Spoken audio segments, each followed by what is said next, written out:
Afrobeat Intelligence Podcast. Afrobeat Intelligence, democratizing African music. This is a nice sport.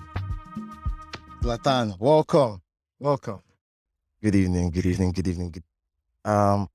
This is a nice spot. We're somewhere on the island. We're drinking alcohol. You're sipping something cool. And yeah, it's been a while since I've been pursuing this story.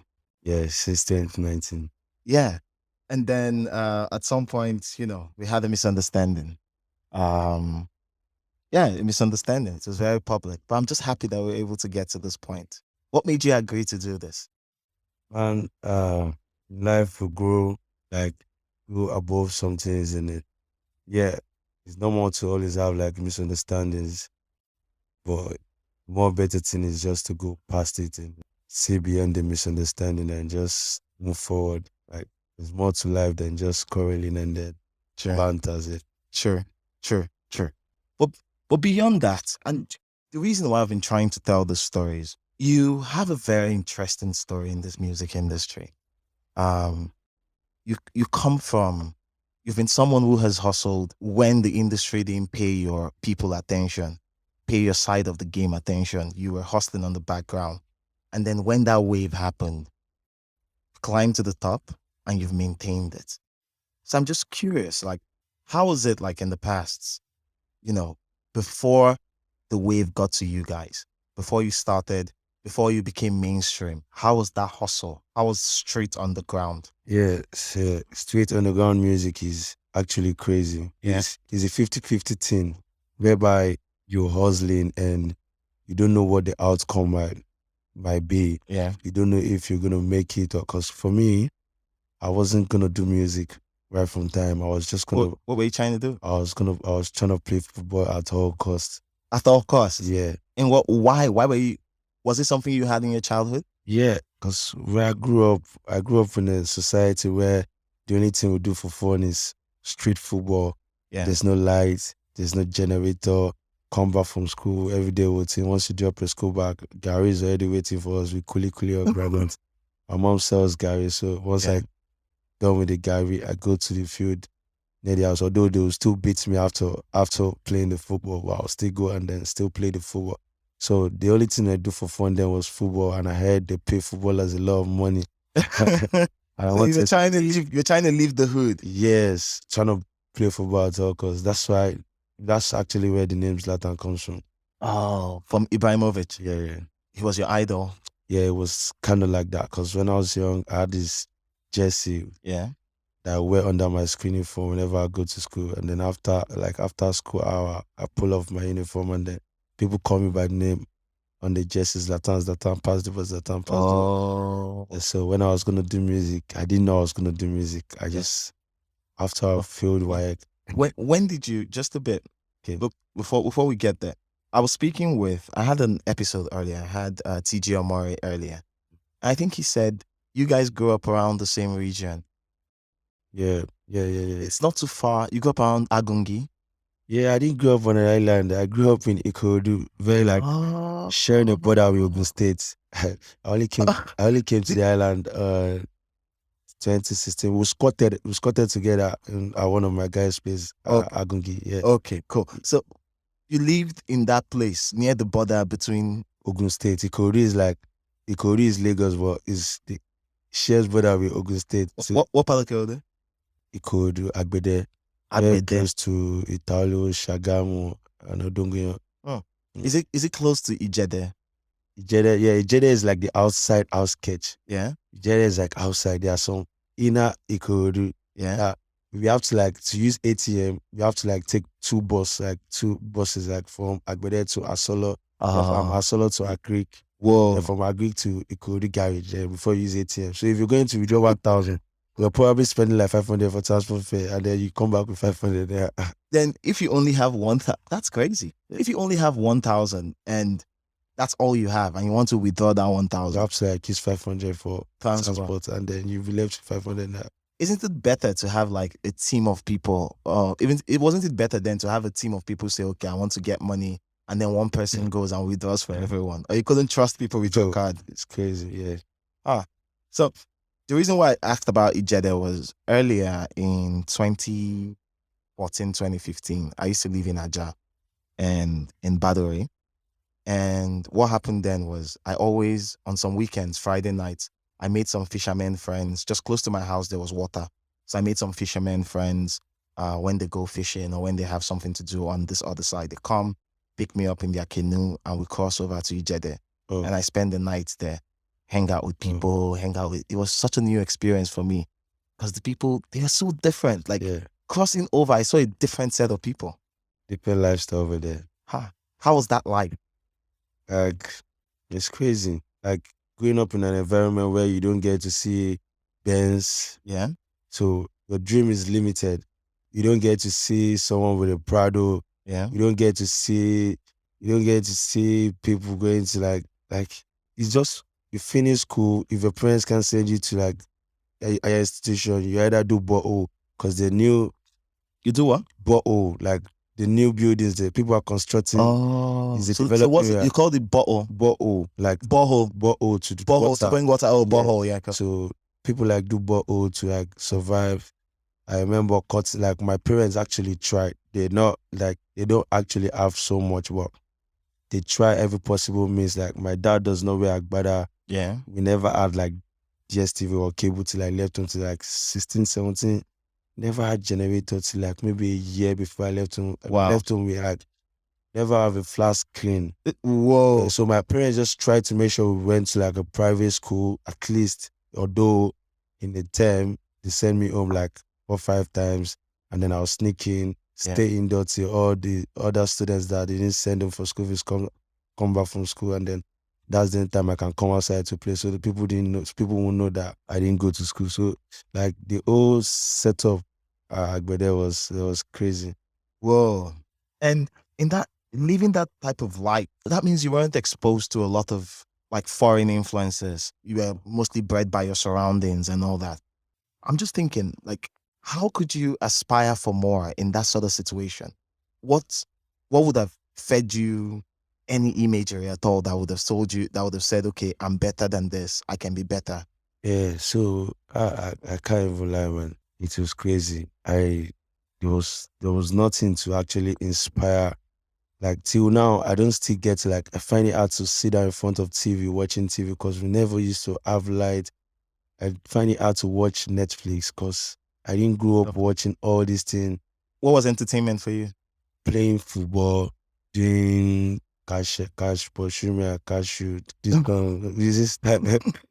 It's about like watching football, arguing about football. Yeah. Buying newspaper, then arguing. So at some point, my parents just wanted me to go to school. I wanted to play football. I remember in 2011, so I and then I failed. Okay. I failed, I think, mathematics and then accounting. Okay. And then maybe one other course. So I could not use the WIAG for further.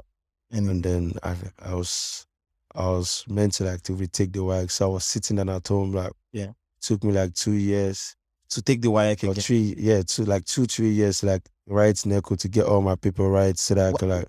Why did it take that long? I actually can't remember. I think the other year, maybe there was like, I think I wrote it and I didn't get the papers right again, and I had to like write NECO, to write so that I could like get the papers right.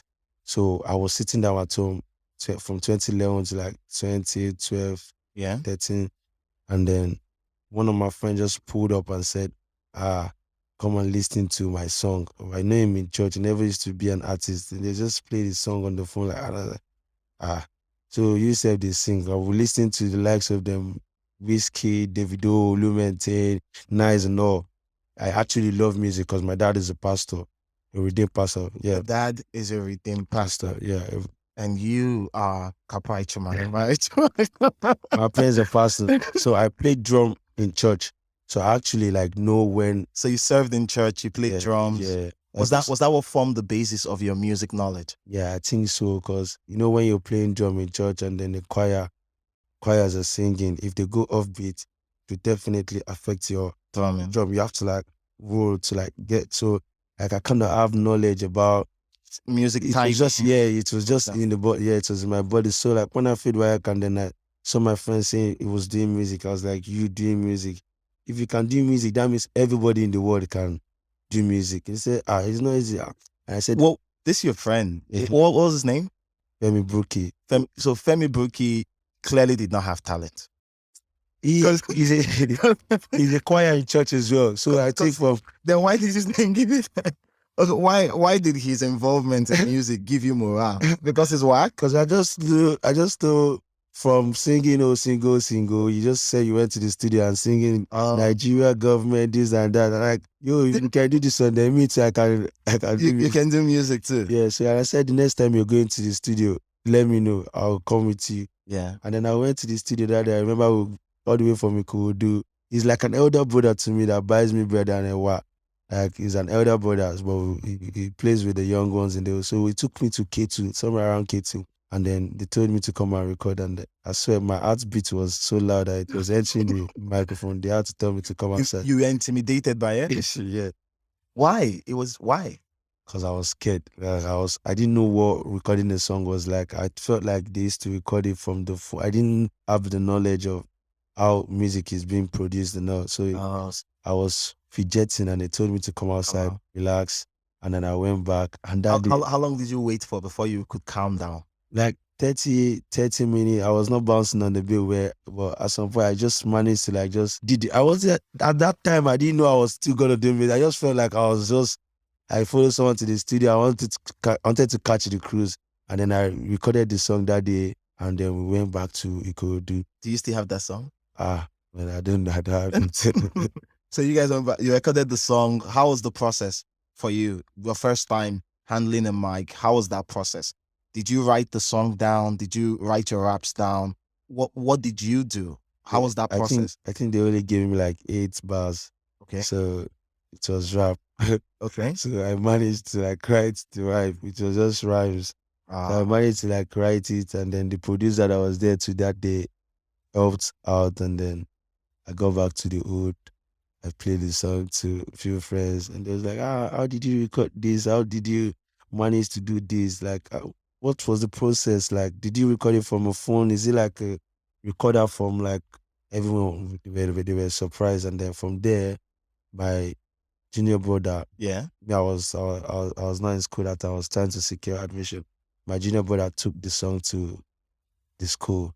He was in school. Secondary school or secondary school, okay. He went to play for all his friends. And then, there was, right from time, there was something about me, like anything I do when I was young, it had style. Yeah. And it was different. Yes. Even if I'm not the best student in the class, but when I'm in class, I make everyone laugh. So you were an entertainer. Yes. So when I'm not in school, everyone knows that Zlatan is not in school. Teacher would always beat me. But so that I just knew if I play football too, there'll be something about me. If I go to game center and play game, there's always just something about it. So when my brother took the song, you gambled in the game center. Of course.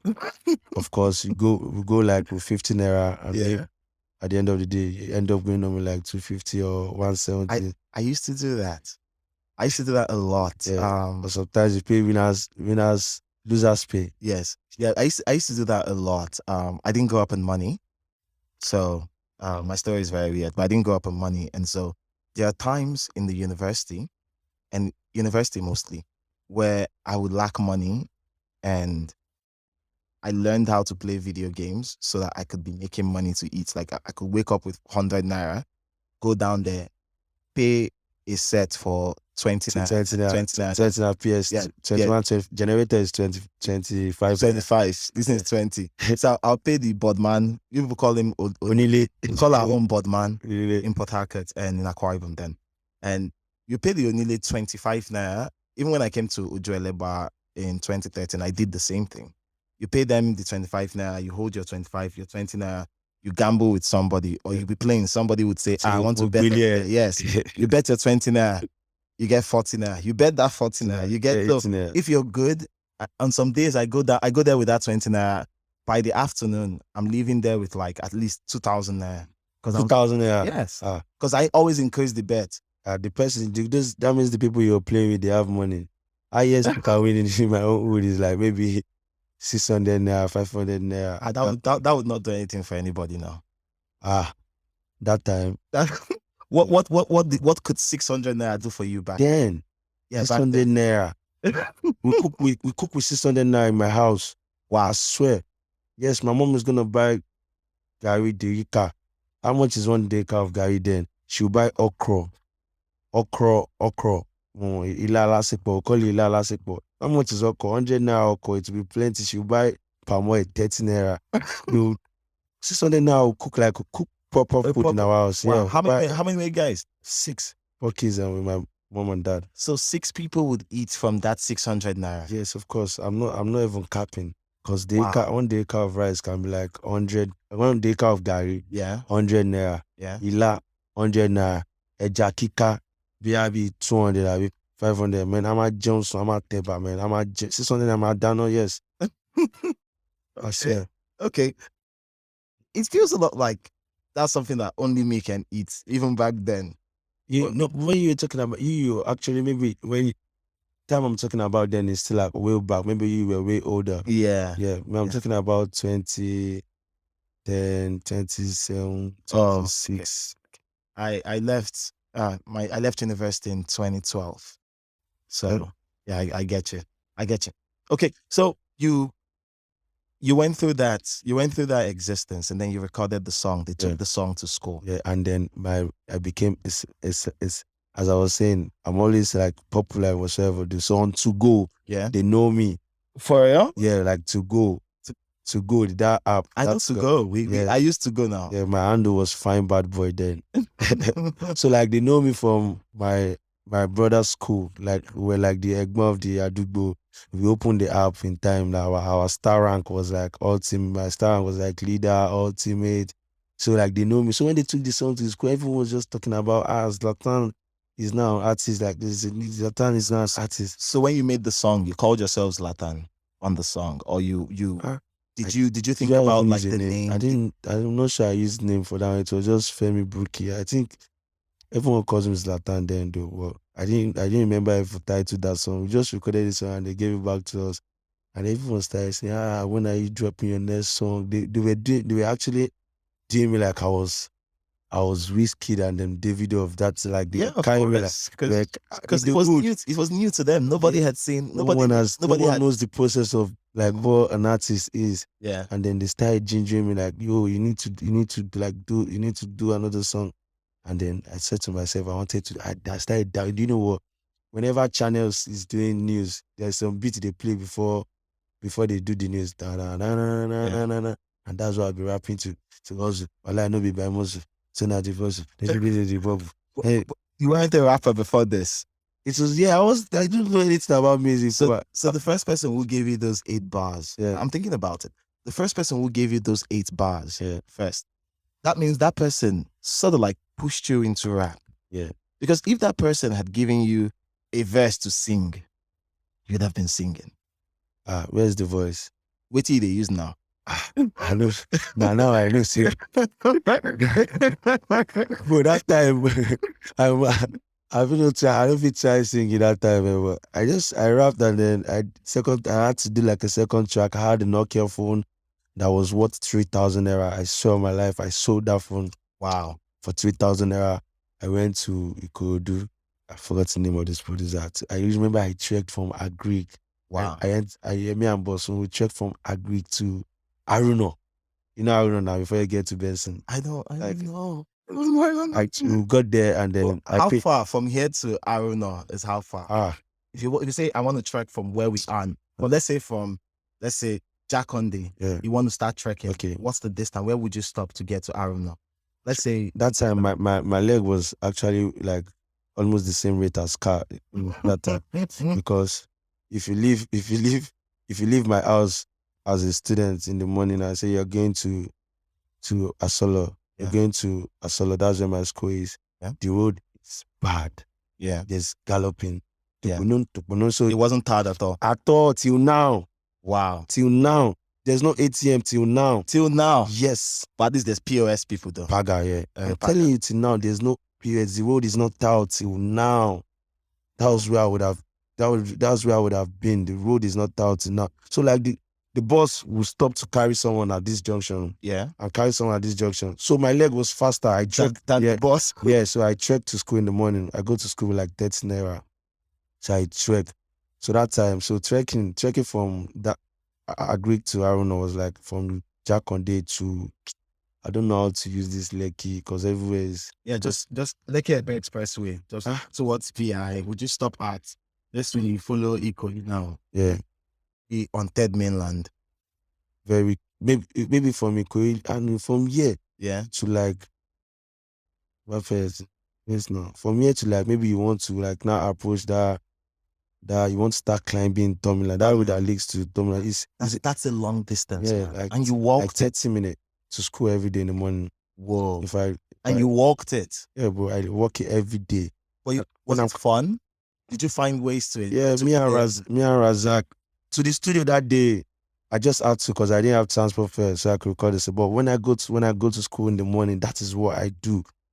I have 30 naira. Is either I use the 30 naira to enter bus, yeah, or keep the 30 naira and trek. Wake up leave home like 7. If we leave home like 7:15, we need to get to school before 7:45. So me, Razak, Tosin, and Olaja, like our leg fast motor. Just we have shortcuts. Once we pass Agbede meeting, we enter Home of Grace. From Home of Grace, we cross one. There's one place there's water. We get to Collie.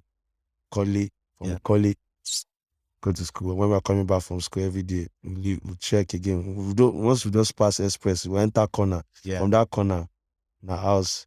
So we checked to the studio. I recorded the song, paid 3,000. The producer recorded the song straight. He didn't mix. I didn't know what mix and mastering was.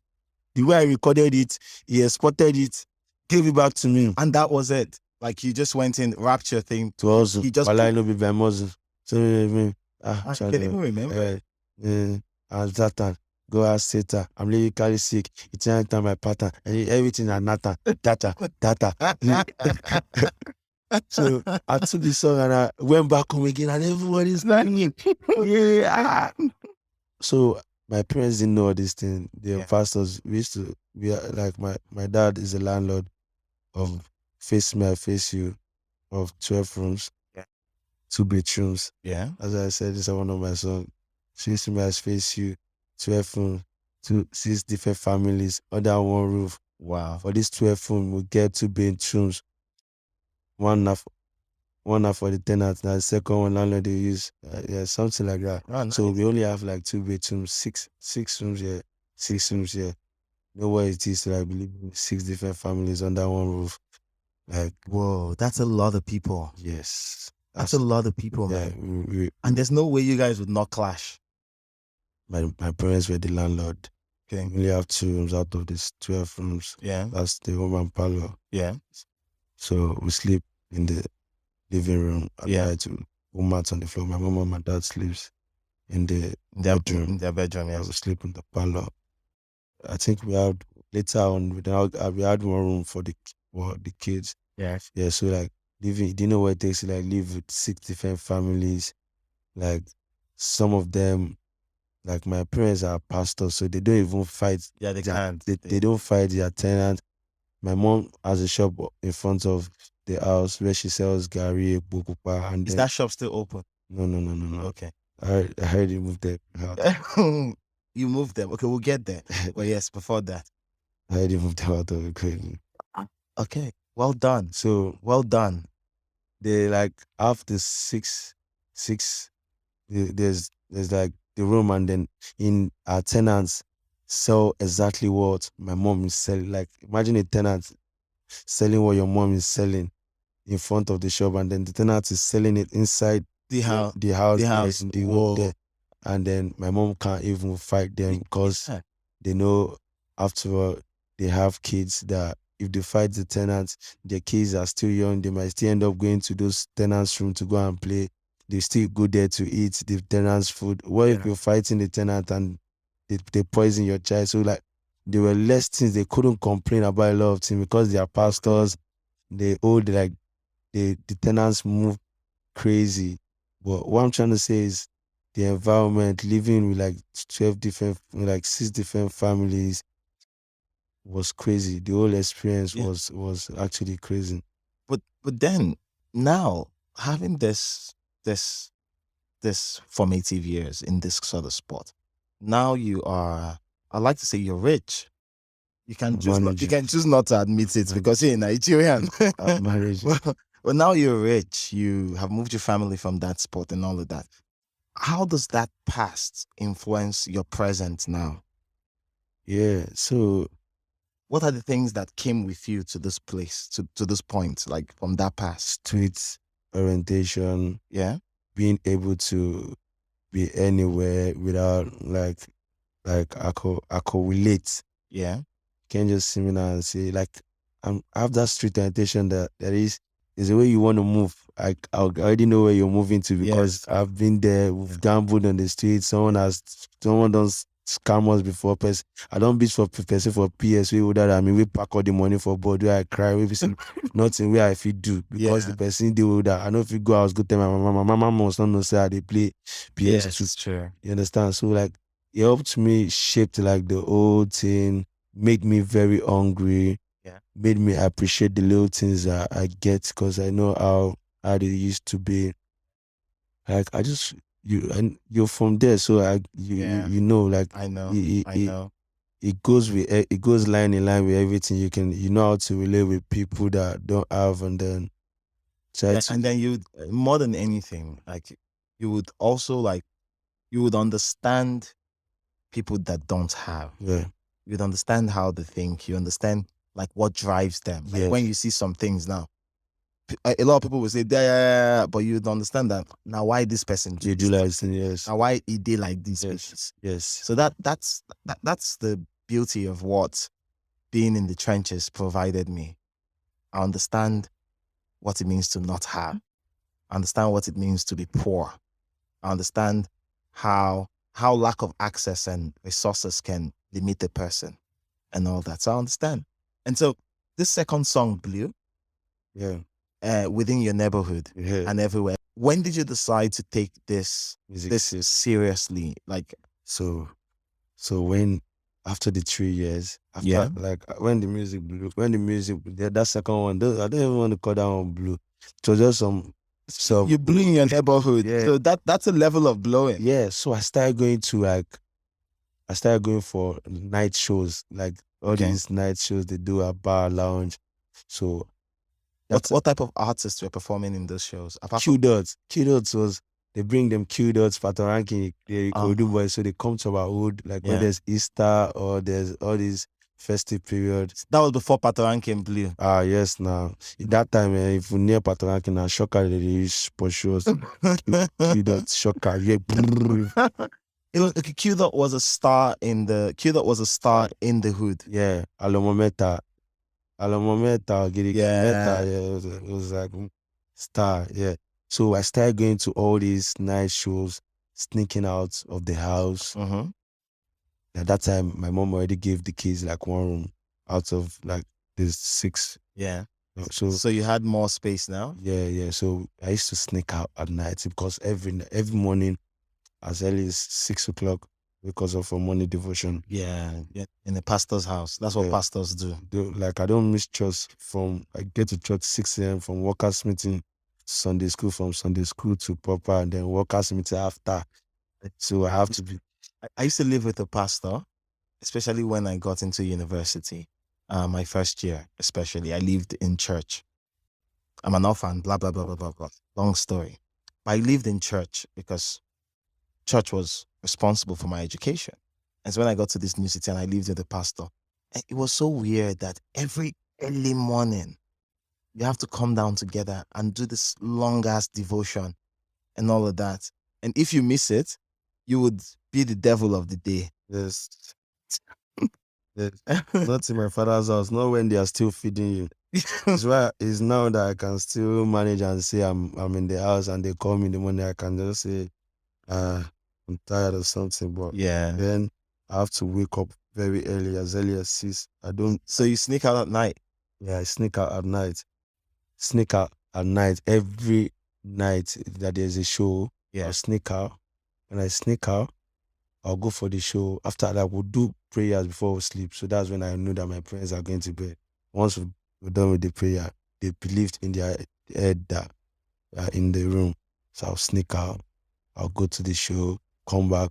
When I come back, I'll knock one of my tenants window, shoot, like if no one is answering, I'll go to that our room. Yeah. Nets. So I'll take water, I'll sprinkle water from the net outside. So it's splash on my on my sibling's body. Whoa. So damn, I was doing that for once. They never caught me for once. Wow. So So they didn't know you had this extensive nightlife where you go out, you perform at shows, you do all of these things. come back. All they just know is their child went to sleep, and in the morning is with us doing devotion. Yeah, and then in the morning devotion I'll be sleeping, and then my dad will say, because I'm dozing, I should lead the praise and worship. Before you lead praise and worship, your eye go clear. That's all they do. They do the same thing all the time. All of them. I suffered the same. Your eye go clear. Your eye go clear. Okay. So Yeah. I was doing that, and then from there, I was doing that in the hood. There are a lot of rappers in the hood that were far better than me. Yeah. They are talented. Like they actually knew they wanted to do music. Unlike me, that I just got an opportunity and then you were pursuing that because you Yes. liked what happened. yeah, because I like the way they do me like I'm a superstar. And then, like, yeah. It's a good feeling. Being Ah. a superstar is a good feeling. My to go scatter. My to go. But even now, like you're a superstar. You're Zlatan Ibile. Yeah. You have people who hang on to your word. You have people who are inspired by your journey and the art that you create. How is that feeling? Does it still feel the same way as that time? That time was a whole total different feeling, because like now we're in it already. Yeah. The goal and the motive is different right now. Yeah. I can't dwell in that. I am Zlatan. Yeah, we already know you're Zlatan. Okay. Like there's a lot more to just being a celebrity right now. Blowing used to be the problem, but when you blow, blowing is more easy than being consistent. When you think about way 2 steps and then more heights that you should attain, I think you can't be dwelling in I'm a superstar. And Sure. that time I was feeling it. Yeah. I was enjoying it. And then Were you getting money? no, which money? What were you doing? I was just getting girls message me on to go saying I like your song, I like your song. And at that point, that was enough. Bro, that was enough to drink my gari, play my ball. I guess 2 songs. So the 3 years, luckily, I came back from playing football that day, and my mom told me, "Are you not going to take jump again? Look at your life. Look at your friends are in school already. It is 3 years. They were just all about education." I have kind of parents that they're sending you to school. They don't even check what they don't really check. They don't really know what's happening in school, but they just want you to. They just expect you to do well. They just believe school is the best legacy, that's the only thing they can give. If that's just the only thing that's the only thing my dad wanted for us, because every time my dad can read a whole house full of books. So it pains him that he never get the opportunity to go to school. Yeah. So he wanted that for all of his kids. And so did he or his wife, your mom? Yeah. Yeah. So he was saying. So I was talking about that day my mom was like saying, why I'm not serious. I'm not serious. It's 3 years and no admission yet. I'm going around to play football, look at my mates, this and that. And then I just entered. How did you feel then? It was so bad because I know what they wanted was just the education. Like, do you know what it takes? Like growing up every day, you don't know what next, what your life wants to result to. Sure. There's no hope. There's no light. You're not getting to watch DSTV to like upgrade your life. You don't know what's going on. All you just do is just buy 100 naira MTN data to go, and then WAP trick, download game, play free soccer. I was like, do pure data. Yeah. So all this time I was even staying, I was saying I go to the studio at night. There's sometimes like I go to cut grass, I carry block, bricklayer. My parents does not, because they feel they're trying. For me, I still need to like get some 600 naira. Because you had things to do with money. Yeah. That you could not ask them for. Yes. So I still go around to like cut grass, do bricklayer. Wow. I even tried to like work for. I went to work at one co-room, and they were gonna be paying me 10,000 naira per month. Yeah. During that time, I was waiting, and then they said, okay, the branch is Ishao. Yeah. We have to go and do like a test run Yeah. of working in a co-room. And that day they told us to offload 1,000 cartons. This test run. So you applied to work in Agbede. Yes. In Jakode. They told us to go and do test run at Obalende, where the headquarters is. See, they just want you to lift. They just wanted people to go lift 1,000 cartons. I swear. So you got there. I swear. Then they told us, okay, can you, there was qualification. I don't even know what they needed qualification. They said we're going to do, they were asking us if someone should buy a carton of fish of 10,000 naira. And then just normal basics to know if you know calculations. How much change will you give the person, this, that. We don't play game tire. Pass down. So they told us to offload 1,000 cartons. How many were you guys? I went with Matt Kuruke. I went with my friend Lord Lance, and then I think another guy, one of our three of us. So 3 of you people, 1,000. Yeah, there's some other guys that came. Okay. Like we were just from our own side, from our old. Did they transport you people from there? No. You paid your transport? I swear, we trekked. No, you trekked? Yeah. Trekked To Obalende? No. I just used Obalende as description of how far it is. Okay. It is from Agbede to Ishawu. So you trekked from Agbede to Ishawu? Yeah, we entered bus to Asolo, then from Asolo to Ishawu. Whoa, this trekking is not, this is like 40 minutes trekking. Wow. With our palito, it's my palito. My friends call me palito because I have that palito. So that, yeah. Yeah. So you were always plugged in? Yeah, I was listening to Mike Enagina of Top Dio 95. Yeah. To Olale Dada. Yeah. Listen to Top Sport on Top Radio from 11 to 12 o'clock or something because I love football. I like to argue about football. I can tell you all the whole leagues, what they play. So we trekked. Atletico Madrid. We offloaded 1,000. We offloading. They give us uniform. Yeah. Now give us glove. Yeah. We inside the main cold room. About last I did Russia. If I open my mouth like this thing they come out. But at this point, were you already hood famous? Yeah. Yes. Now I'm already famous now. So as I was doing the book, before we offloaded 100, I discovered I was sleeping while standing. And were you too cold? I can't explain. Well, my mom did not send me that one. At that point, I just knew, if I'm looking for money, this is not the kind. I now calculated, I now divided 10,000 naira in 31 days, and I discovered that. So I was working for like 300 naira per day. Loading 1,000 cartons. That's just for testing. So what they did was, when we did that one the first day, they now told us that we should go again for another testing. No, they were using you people. I just told my friend that, I'm not going. That woman was, I now asked for transport fare. That yesterday you people didn't give us transport fare. And the lady just said, if you know you are not going to work, we don't give transport fare. They need you there. If you're not going, I just took off my clothes.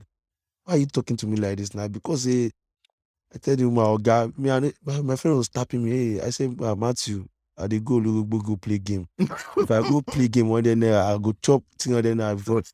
I dropped. My friend went after. Before 12 o'clock, my friend met me. I was playing game. My friend just came back. I said, Oga, me too. I love you. I don't even continue. So that day, my mom told me I felt so bad. Yeah. One of my friends just called me and said, the Mapoli admission that we wrote together, that he just saw his own admission, that they gave him evening. Whoa. That I should go and check the portal.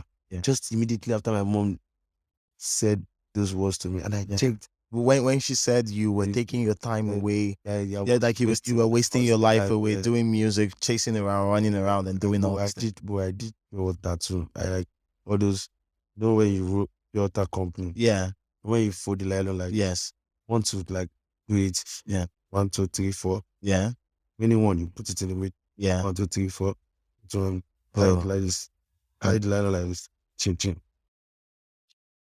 Wow, I did all of those. I did pure water too. So that day, as I saw the admission, As I got the admission, I just shouted in the house and said, I've been admitted. Okay, you went to the portal and you saw you had been. Yeah. Victory evening or You morning. know, they gave me money. Nice. MD, business administration. Oh, nice. So I shouted and my mom went down on her knees saying, God, I have 30 years, this, that. My ego can't rise. The next day, now me first reach field. She could not even stop me not to go play. Of course, she can't stop you now. Yeah, You've gotten the admission. Yeah, she could not stop me. And then it was time to now go to the school. Baba, no pa. Yeah. Nothing, no pa. It was when my sister went to that, there was a little bit pa. Yeah. Because she's the first in our generation to go to university. Wow. So there was no money for you. Yeah, there was no pa. It was only when my sister went because she was the first to actually go to university in our generation. Wow. So they did everything they could to get her bed, get her stove, get her a house in Ocean State University. She finished with 2-1 or so. Shout out to her. Yeah, she's a little bit she's serious than me. Well, you're serious now. You became Zlatan. So when there was no money and it was time to go to school. Mm-hmm. Now I've gotten the admission. You people want me to go to school. Where's the money that you people want to use to send me to the school? Yeah. I went to the school. My mom had to why I went to Mapoli was this is my friend that likes football, Razak. That I went to secondary school because of him, because of how they play football and all of that. Yeah. Then I went to Polytechnic again because he's my guy. So when I got there was nowhere to stay, and then I wanted to go and secure admission. My mom spoke to his mom. His room then in school is like this. Like this spot where we're recording. It's not this big. No, I mean like just here. Like this, like if you. It's not this wide. It's not wide like this. Whoa. It's not wide. So apparently he stays with his cousin. Yeah. If you sleep straight like this, we hang our clothes on the wall. Yeah. Then there's one buckets for water and gari for food. If you sleep straight like this, your leg will nearly be touching the door. There's just one more space of a tree. So the last person that gets to the room have to sleep. And then, diagonally. Yeah, your leg will now be on the wall. So wow. There's 3 of us. So my mom there were 2. My mom spoke to me that we used scope that we were looking for a house, and then for me to just perfect my admission. So when you gain admission like that, they'll still give you time to pay school fees. Like you pay school fees, you register for courses, do all those things. So I was still registering, and then I was in school. But at this point, were you still making music? I already paused on music. The music was at that point, I didn't even still take it. Like I just felt I was catching cruise because there was nothing I was doing. So I already paused. I did Muduroton to school. Okay, I took music serious. Like I did like Jambulani. I recorded like 2 more songs. Yeah. Proper production. Yeah. Okay. Proper production. I met one guy that introduced me to Jambulani. I recorded a proper production. I found it hard to take chorus. So all my songs there used to be collaboration. I look for someone that can handle the chorus and then I'll do the rap. So I did one Muduroton song that I took my time. Right, Olamide was a great influence. Yeah, by then I started listening to Olamide and Olamide's story is like that ghetto story that motivates. Even before I wanted to do music, like Olamide's story is what we could see. Yeah, like a proper good guy that we could connect to and say, Omogota make here. Yeah. So Olamide I was listening to. So in that sense, just a bit in that sense. Previously, you had no heroes when you started. You had no access to anybody. You didn't know what greatness looked like. So the first representation you got in mainstream music was Olamide being successful. Yeah. That was the first representation from your end to see that someone from this side of the world, from the ghetto. The green, as I went, that green was doing his thing. Yeah, I wasn't paying attention to music, like local music. I wasn't. You weren't plugged in. Yeah, I wasn't just paying attention. Like, oh, bro, I was young. I had Kelly Ansom's album. I had Ugly Beat. Too much money. When I go and fetch water, bro. We don't have water. We have to go to the next tourist street to get Yeah, bro, my middle of my head, there's cocoa. yeah. I'm serious. That Tesco paint. Yeah, Okay, you carry it on your head. carry it every time. Bull, I dey carry bull, no worry. I dey carry bull, you go assist me. I go carry am. If I no fetch water full house, I no go play, but my mama no go gree. Yeah, I must fetch water, so I go and fetch the water. So I listened to like Olamide was actually that person that, as a ghetto boy from any duro, saw it. His story was connecting to every hood, from any duo to Akpati Jabo to like story. He was a proper ghetto boy, and then his story was just going and going and going and going, and he was doing the shit. So I was listening to more of Olamide then. Yeah. So as soon as I got to school, as I was saying, as I got to school, yeah, and I had to squat to do everything. Okay, it was now time for my parents to pay school fees. Wow. And then no money till it was like 1 week to the deadline. to the close of I this. swear on my life. And I called my mom, I called my dad, I said, I'm gonna lose this admission if I don't pay on so date. And then all they know is if you say Gary no day for house one chop, instead of they go they pray. They go just they pray. They go their own are just to be pray. Say that prayer, Gary go come. Wow. My dad will even be telling us to here, hey, there's one man. There was no food for him and his children to eat. And all of a sudden, somebody bought Gary from Ijebu. He's using our story to like wine us. But he had to. That was his job. Somebody's going to be Gary and push me and this and that. But that was his job to, and my mom, to give you guys hope. Yeah, my mom will go and make my mom is an idea, so she'll make 120. I tell you, bro, 200 naira they cook. True. That time, 200, 300 naira they cook. Oko, ilala sipo. Yeah. 70 naira. Wow. The fish no day sometimes. Fish no good day. We just manage them at Agungun. Big belly just full. Yeah, but so fish good day. And the way we do it is we are owing for the last thing we bought, and then we'll pay for the last thing we're owing, and then collect another debt. She understand. So there was no money at all. And then what happened? So I got to school, and then my dad managed to buy one Benz that time, all those ones, Nikon 180s. Yeah, those old Benzes, yes. My dad bought it when he was working for one of the pastors in the church then, during first subsidy, that first subsidy that happened in maybe 2011 or something. Yeah. And someone needed money. Then the person sold the car. Yeah.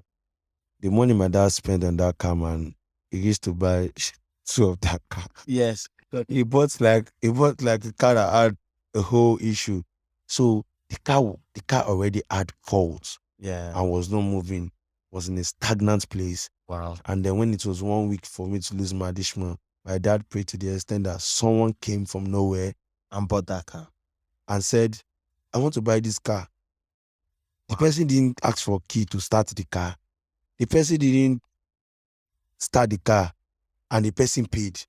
Wow. He didn't start the car. He didn't ask for paper. He just said, I like this car. And the person paid 100,000 when my admission was like 7 days for me to lose the admission. Whoa, that's a miracle. I swear. That's a miracle. Fact. That's a miracle. Someone paid for a car that was not working. And my dad, the first thing my dad did was send my mom to that place that you have to take 2 buses to withdraw or either deposit, and they sent my school fees. Wow. And then after paying my school fees, the person came to me, I didn't know the engine of this car. My dad said, your money is already in Abeokuta. The remaining 20,000, go and use it to do whatsoever you want to do on the car. So my dad sold the only car he bought in his life to send you to school. To secure. Imagine your dad doing that. So when I got to school, I was squatting. I didn't even have a place. Then I was still squatting with Razak. In that small house. That small room. I was squatting with Razak. So I had to register for a private tutorial because I didn't want to put my parents to shame. I was an average student, so I registered myself just to get your Yeah. your knowledge up. Yeah, so whenever I'm going to Razak is already in ND2. Whenever I come back from school and I'm going for extra, Razak will say, Fico, yeah, you won't pass. But Razak already told me about 80 salads that someone won raffle ticket of Glow. Yeah. Raffle ticket when I came to the school. And I used to tell them, me, I will win in this school, say. I was cutting and I'll say I will win. I will win car in this school. But I was cutting. I used to drink Gary Lebu.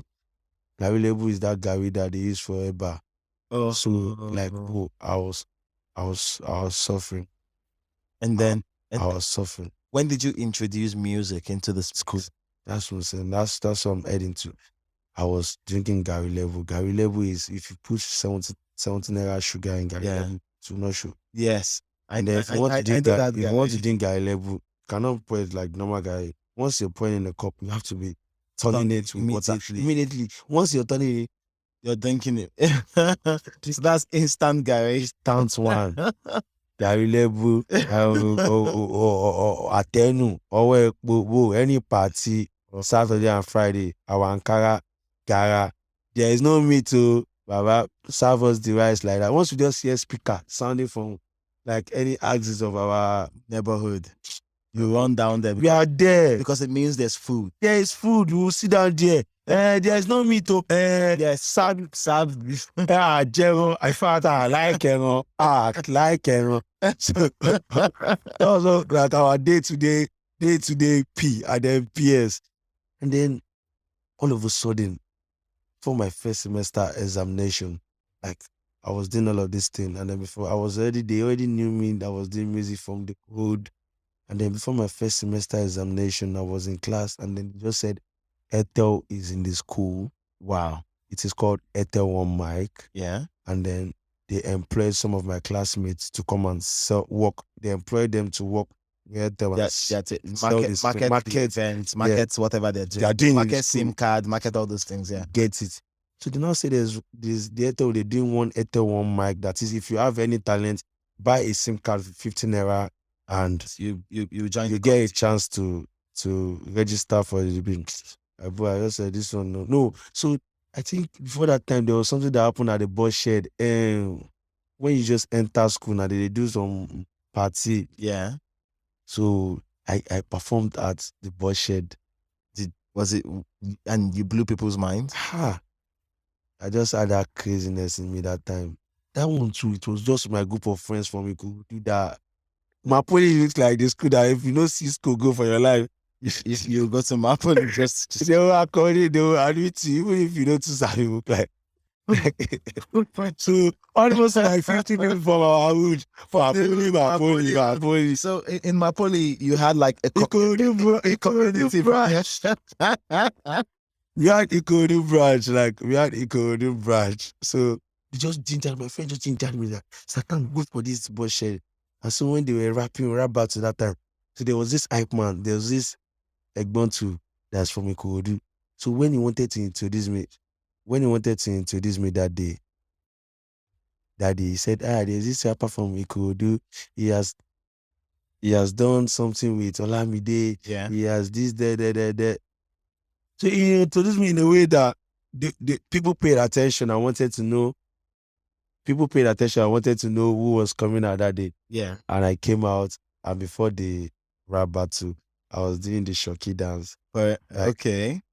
Like before I rap, I say, I'll be dancing, they will say, hey, and then I'll say, good. So everyone will like cease. And then I'll commence with the rap. So like he had like an attitude, like that would have been stylish. Yeah. So I was like doing the dance. Yeah. The dance before, and I'll say, good. When I say old, everybody pause and I start rapping. So I did the bus shed on. So like it gave me a little this thing in the school then that okay, this guy does rap music. Yeah. So when Ethel came and they said that thing, I was like, bro, we don't do eleganza, tata, we don't open counters to win generator, we don't win anything. Say this is not school. How can you come to school? You are squatting. Yeah. Anyway, I went to school with polybag. One shoe, Italian shoe. But I swapped that shoe for Person gave me that shoe for Toms. There was one Toms that one of my bros gave me. Then the Toms was not my size, so I swapped it for that Italian shoe. I call that shoe Sapenjo. That shoe, 3 generations can wear that shoe. Do you still have Sapenjo? I think I had it for Sapenjo. So I had only that Sapenjo. Yeah. And I went to school like 2 top and 1 shokoto. Wow. In nylon.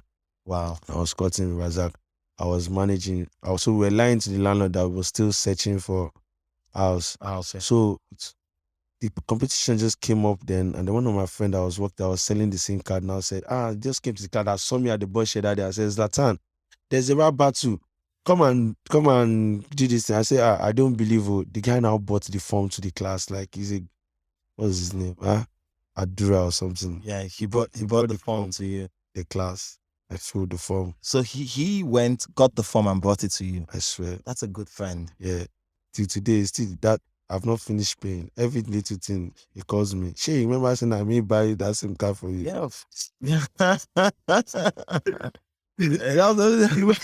He bought the form, I filled the form. Yeah. When I filled the form, did he take it back to them? He took it back. He had to go somewhere. Because he was selling the SIM card. He was appearing. His name was appearing. Yes, and he wanted your appear, and he wanted his guy to be in the competition. Yeah, I don't know. That's beautiful. Like the way everything worked then, like it's just God. Yes. He brought the form and then he filled it. He went to submit for me, and then I was just there. And then on the day that the competition was gonna come up, it's supposed to be like 50 candidates, and then they're only gonna pick 2 people from my school, and then we'll go and face other students from Bells University and then FUNAP from the old Ogun State. Yeah, so that day they called me. The social director knew me and said, Zlatan, they're about to take away your form because you don't have a passport photograph on the form. And they called me and said, man, I said, I don't have, we need 250 naira. I don't have 250 to go and snap for 4-in-1 passport. They say, you have to, if not, they're about to take your form, take your distance out. And I just opened my file. I saw my course form. My bro, I took out the passport. I swear, I took out the passport. So you had to make a decision between your course form and music. I took passport photograph.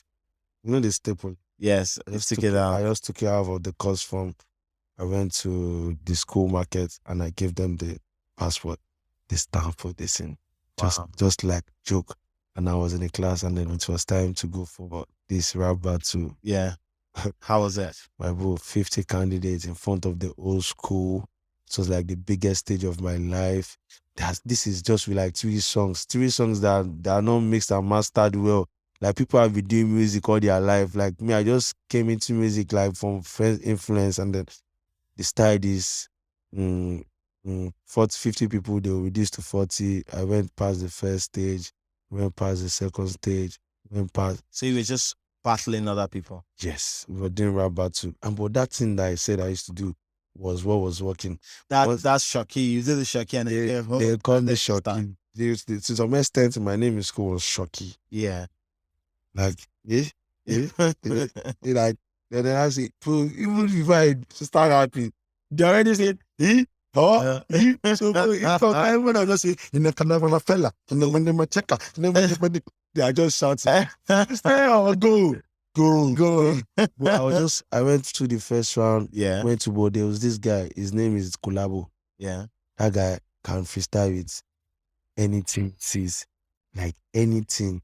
It's someone that does that I respect so much is like Jinkwe that can freestyle off anything. So Collabo was just freestyling with everything. And there's one other guy that Chris was in marketing. He's an English rapper. Yeah. So they were just doing it. It was me, that Chris and Collabo going with other guys. And now got to the stage. Now remained me, that Chris and Collabo. Wow. They now give us, all I do is win, no matter what. You know that beat had some, so the beat wasn't like the proper. Yeah, it starts, it stops. Now give us that beat, bro. Collabo that has been dusting everyone from the beginning, they now give him, he was saying Collabo was waiting for where the beat will calm so that he Just can go. like, bro, this guy was someone that has been dusting everyone.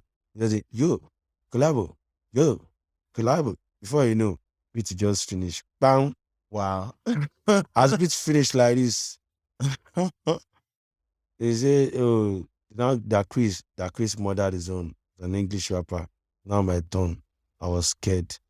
So I was finding it because I was an amateur in this rap game. I wasn't that. But then you were hood famous. Did that not give you any confidence? That hood famous I'm talking about, my hood is very, very, like, it's not hood famous. That hood famous self, it's like, it's like the deadest, it's deadest thing. Trenches hood famous. It's not even like, it's not what brag, it does not, like, it's not what you can brag about. Sure. It is just some local, Yeah, it's supposed to not in the software, Yeah. you know, you local champion P. I get you. Yeah. So as there was one song Alami did that year. There was a song he did, and then his rap style was separate by Ibile I don't know that song.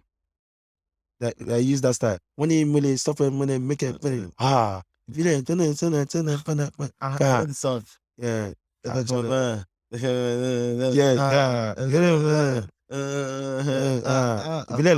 So that stuff. So that day when they now gave me what it was my own time to do that, all I do beat.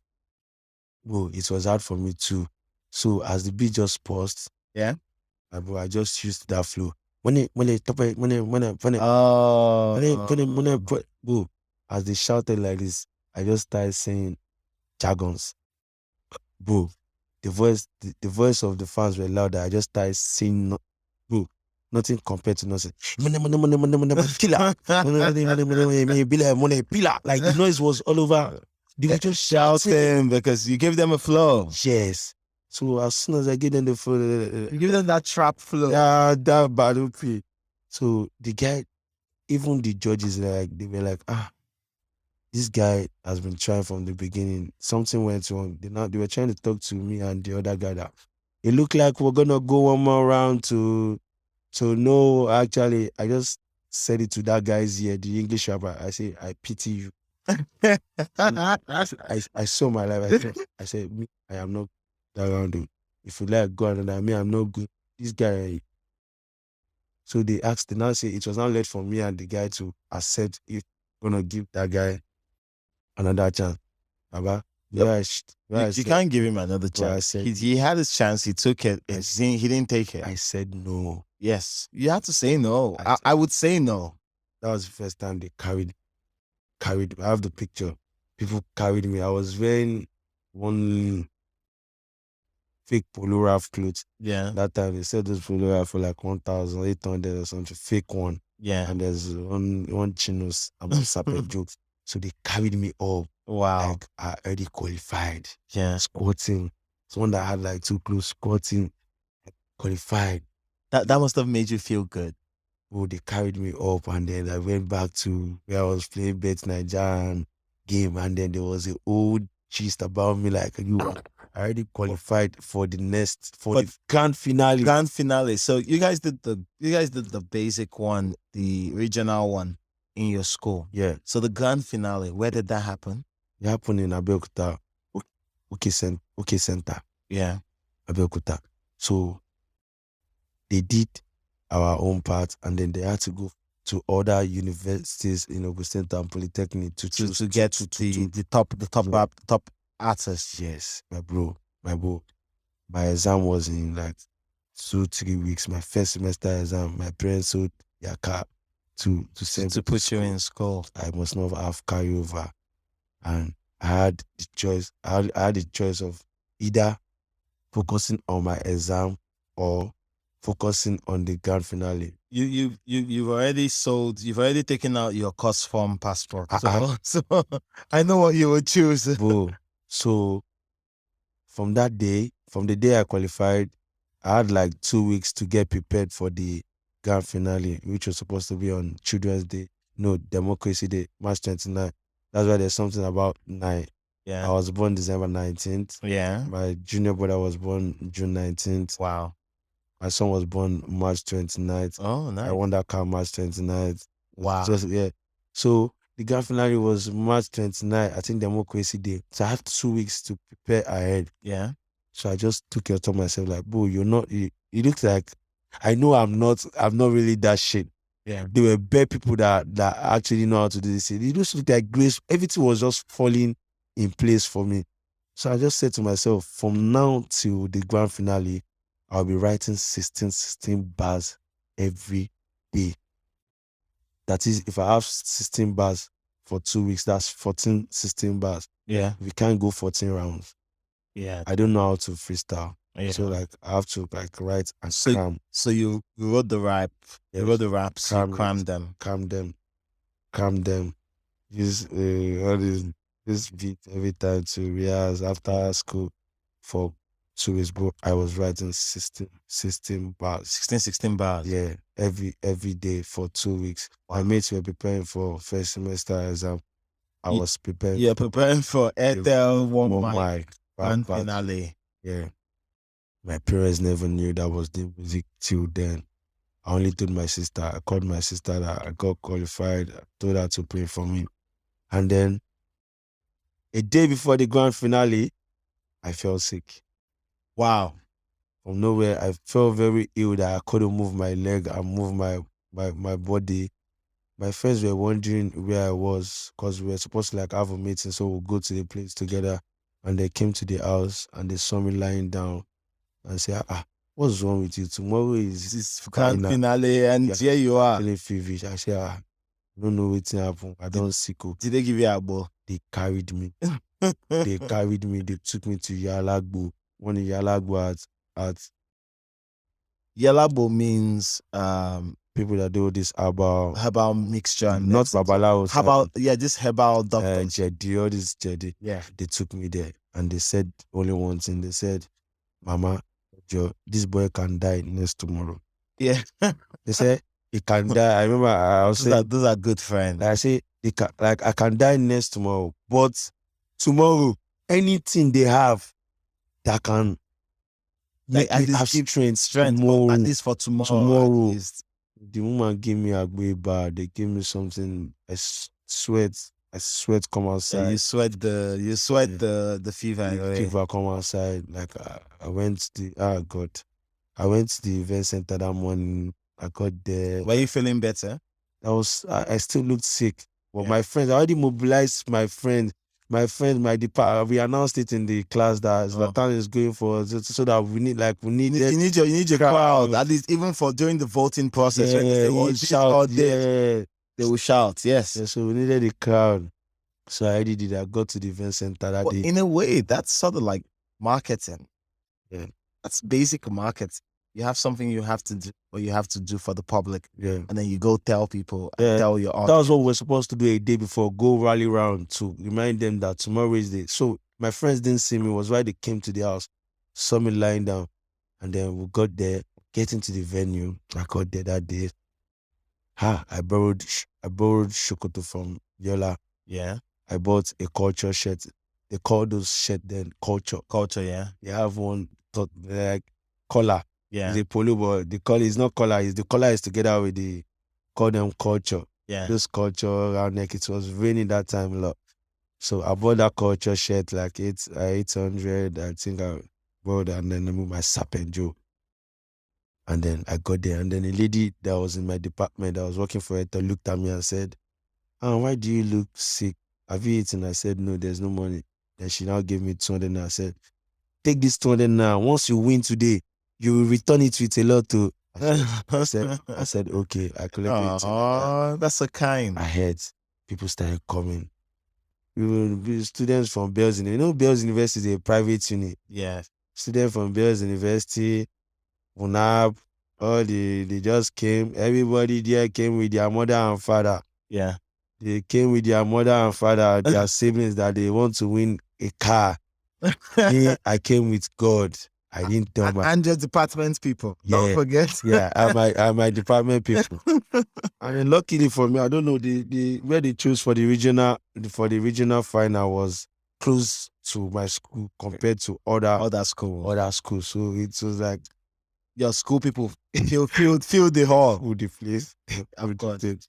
Zach, my roommate, wore shirts, white shirts with ties. Say Yes, today, yes. Now today is the day. today is the day. Someone that's cutting with me have a chance to Yes. win a brand new car. Oh, look at the compound. There's no car there. Is this thing true? Yeah. So I got there. I was there. People filled.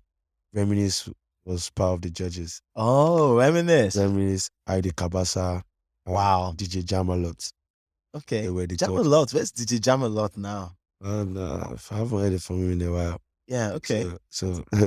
So I was there, and then the party was about to start. I started seeing people going around saying some students are already going to go and bribe. Some people are trying to go and talk to Reminisce and Heidi Kabasa for bribe or something. That guy that bought the ticket for me, that appearing, Yeah. he was trying to say, let's go and meet Reminisce and see if we can talk to him that we will be giving. Say, my bro. Hey, one of my friends came like 1 week and said he knows one Alpha that I'm going to buy 6 padlock, that I'm going to padlock the destiny of other rappers. I say, padlock destiny. I just say, bro, if God no do him, nobody go fit do him. No, to pass yourself. He said, I'll padlock that, I'll buy 6 padlock all the other rappers. I say, but what? I don't grow up with all this.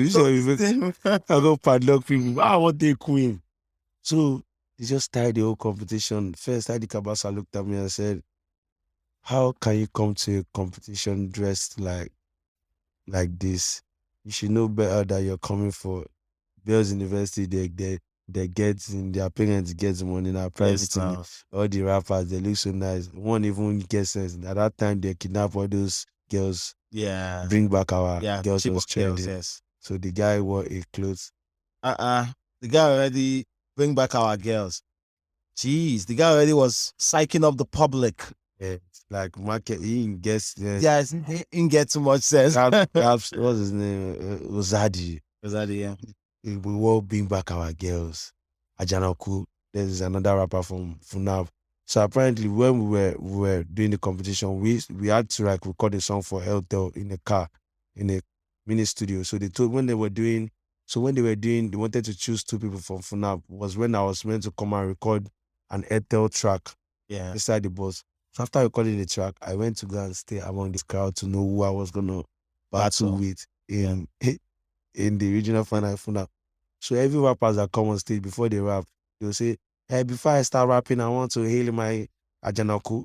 You are competing with someone, you are still in this person. Hailing the person that you're competing with. Because of how good that Ajanaku guy is.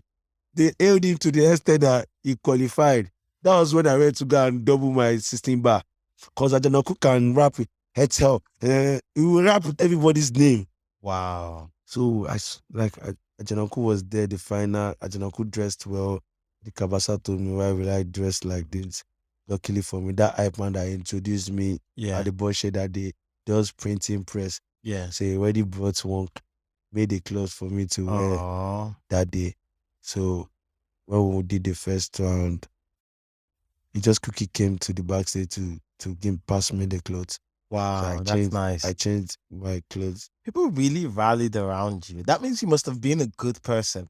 Because the only reason why people would leave, I know Nigerians, I know like human behavior. Yeah, but I think the reason why people would fuck with you like that, to the point where they go out of their way to make sure you're okay, is because you have done things for them. I don't think I've done anything for anybody then, because there was nothing to do for them. Sure. All I could see them was speaking. I didn't. Okay. What have I done for them?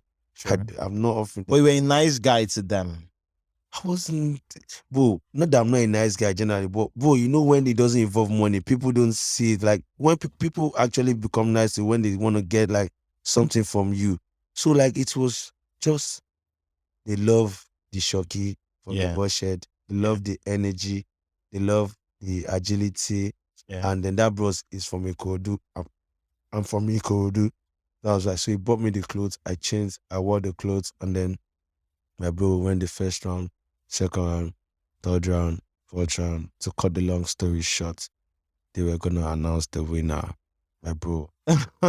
How are you feeling? Bro, I was using a techno phone that the buttons of the phone already fell out. I used to have a broom in my pocket to press the red to cut to the call when I have a broom stuck like regular the broom, the end part is strong. Yeah, it's strong. So you have to, I have to put in my pocket to call whenever I'm calling. Wow. Then it was 3 of us, me, Rhapsody, Ozadi, and one person.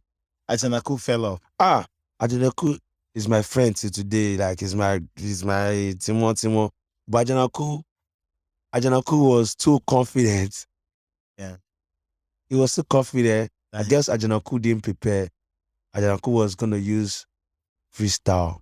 Yeah. That is using whatever is the public. Yeah. For me, I already wrote my rap with all the rap I wrote, I put Etel, I put Idika. I already used the judge's name. I was adding the judge's name at first. When I even mentioned my name is Zlatan Ibile, 20 minutes later told me that he said him is feminist Alaga Ibile. Like a lot of people claim Ibile. Like it looks like I was already even trying to be like someone else. Yeah. So I had to confuse him that day that I had to use the influence of the fans and everything. And then it made 3 of us and they were gonna announce from the second runner of. Yeah. And then winner. Hey. So they announced second runner off. Mm-hmm. And it was me and one other person, Dakris.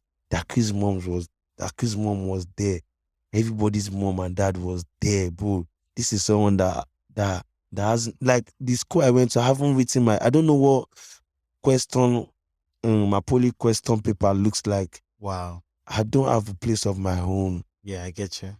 I only have 2 shokoto and maybe 2 top and my sapenjo with landlord calling me out every night that I'm a thief. I used to go out in the night. That has actually sent me away from the house. Yeah. And then, bro, they announced me as the winner. The entire place scattered. Announced me. I was 19-year-old. Yeah. My dad sold his only car. I wasn't working to make sure I secured the admission. Less than a month, I got a brand new car. Yeah. Sierra rubber car. Wow. Kia Picanto. Whoa. And everyone shouted and everyone was screaming, Omo Yami, hey. Azaki said, oh yeah, òṣìwò ni ṣe money, ṣe mo gbà táwọn gàrí lẹ́bù, Zlatan, Omo Yami. Bro, no girl used to talk to me in my class. Yeah, because you were broke and you looked poor. Bro, no one knows me in my class, bro. No one knows me in the ND, business administration. Bro, I blew. From that place, I called my mom on the phone. Mommy, mo ti jẹ mọ́tò. Mommy, that was the reason. I said, Mommy, mo ti jẹ mọ́tò. Stop. If I just pay pani, stop. If I can't jẹ mọ́tò. Mo ti jẹ mọ́tò. That was the only time I just said, and I cut the call. And then Etel posted everywhere. 19-year-old boy, scar. Oh, the atmosphere scattered. I looked like a dream. Everyone was congratulating me. I was in a room. I was overwhelmed. This, that. Immediately, I had 5 million friends. Wow. Hey, Z, bro. Friends tire me. People just want to talk to me. Hello, my bro. Yes, are you from Ekiti? I am from Ekiti. Are you from Ekiti? My bro, it looked like a dream. Yeah. They took me to an hotel. They lodged me. I couldn't sleep all night. My dad called me and said, Zlatan, I know you're a very jovial person. You like to make people laugh. You like to make jest. But starting from this moment, I want you to caution yourself. I want you to watch what you're eating. I said, Popsy, you didn't call me to tell me all these things yesterday. Why are you... I'm just checking, interestingly, I'm just checking it out on the internet. Yeah.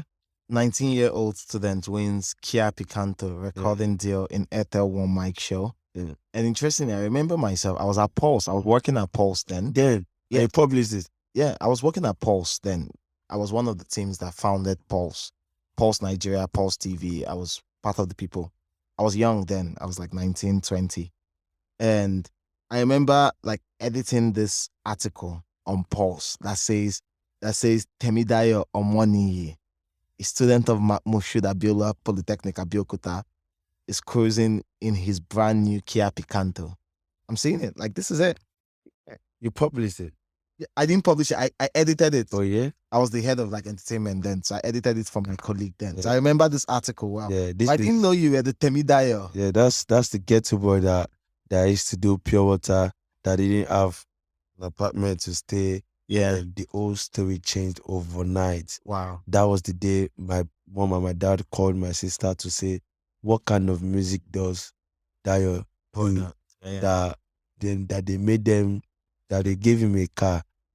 So my sister did listening party for my parents that night. Wow. Taking those old songs I used to go and record from those 2000 studio. Like I didn't have like up to 5 tracks as an artist, and I won. She played it for them, and I won a brand new car. So what happened to the car? You took it back home? And after I won the car, my first exam was like the 3 days on Monday. My bro, I didn't read one jack shit. You're prepping for a car. As I just entered the exam like this. Zlatan, have you done number 1 here? Zlatan, have you done number 1B? Whoa. Everybody wants to teach me. Oh. Wow. Everybody wants to teach me. Ibile. He don't do number 1 here. Ibile. Baba, 2.7 my GP first semester. I know reach Shingban. I'll clap for you. 2.7. Bro, everybody wanted to teach me. I became very popular in the old school. The landlord that was telling me to leave the house didn't want me to leave again. The community that called the meeting to say my friend should send me out of the house because they think I'm a thief. I go out in the night and come out. And then my friend stood for me to say, did your chicken get missing or did your plantain get missing? My friend is not a thief. Everybody embraced me. Wow. And then the whole narrative changed. People embraced you because you had shown a certain level of success. The whole narrative changed from squatting, from not writing the first semester, for me losing my admission. If my daddy didn't sell that car, I would. And if my mom and my dad never forced me by force to go to school, they won't bring that form. That my friend that brought the form to the classroom won't bring the form to Ikorodu and say, come and participate. It was only meant for students.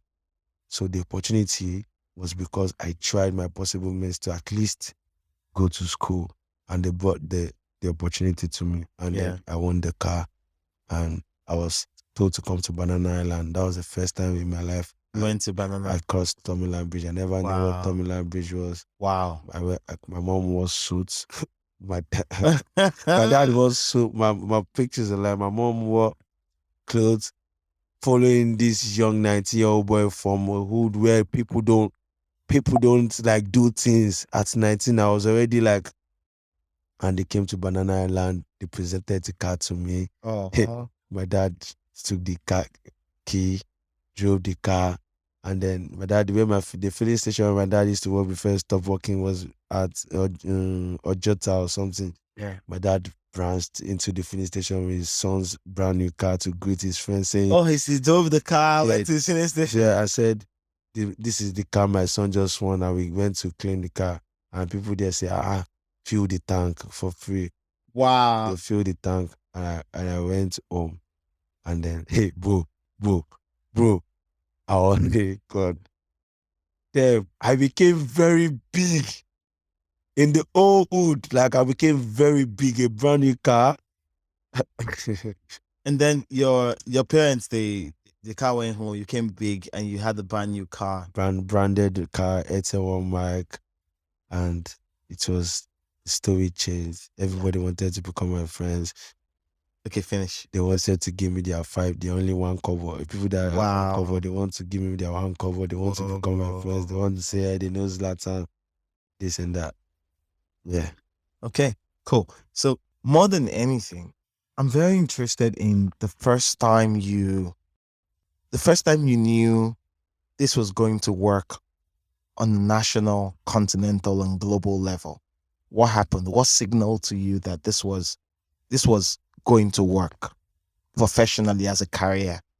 So after I won the car, it just struck into my heart that this is like a green light that God is saying. This is like a green light that God is saying, bro, this is a part. I never thought it was a part.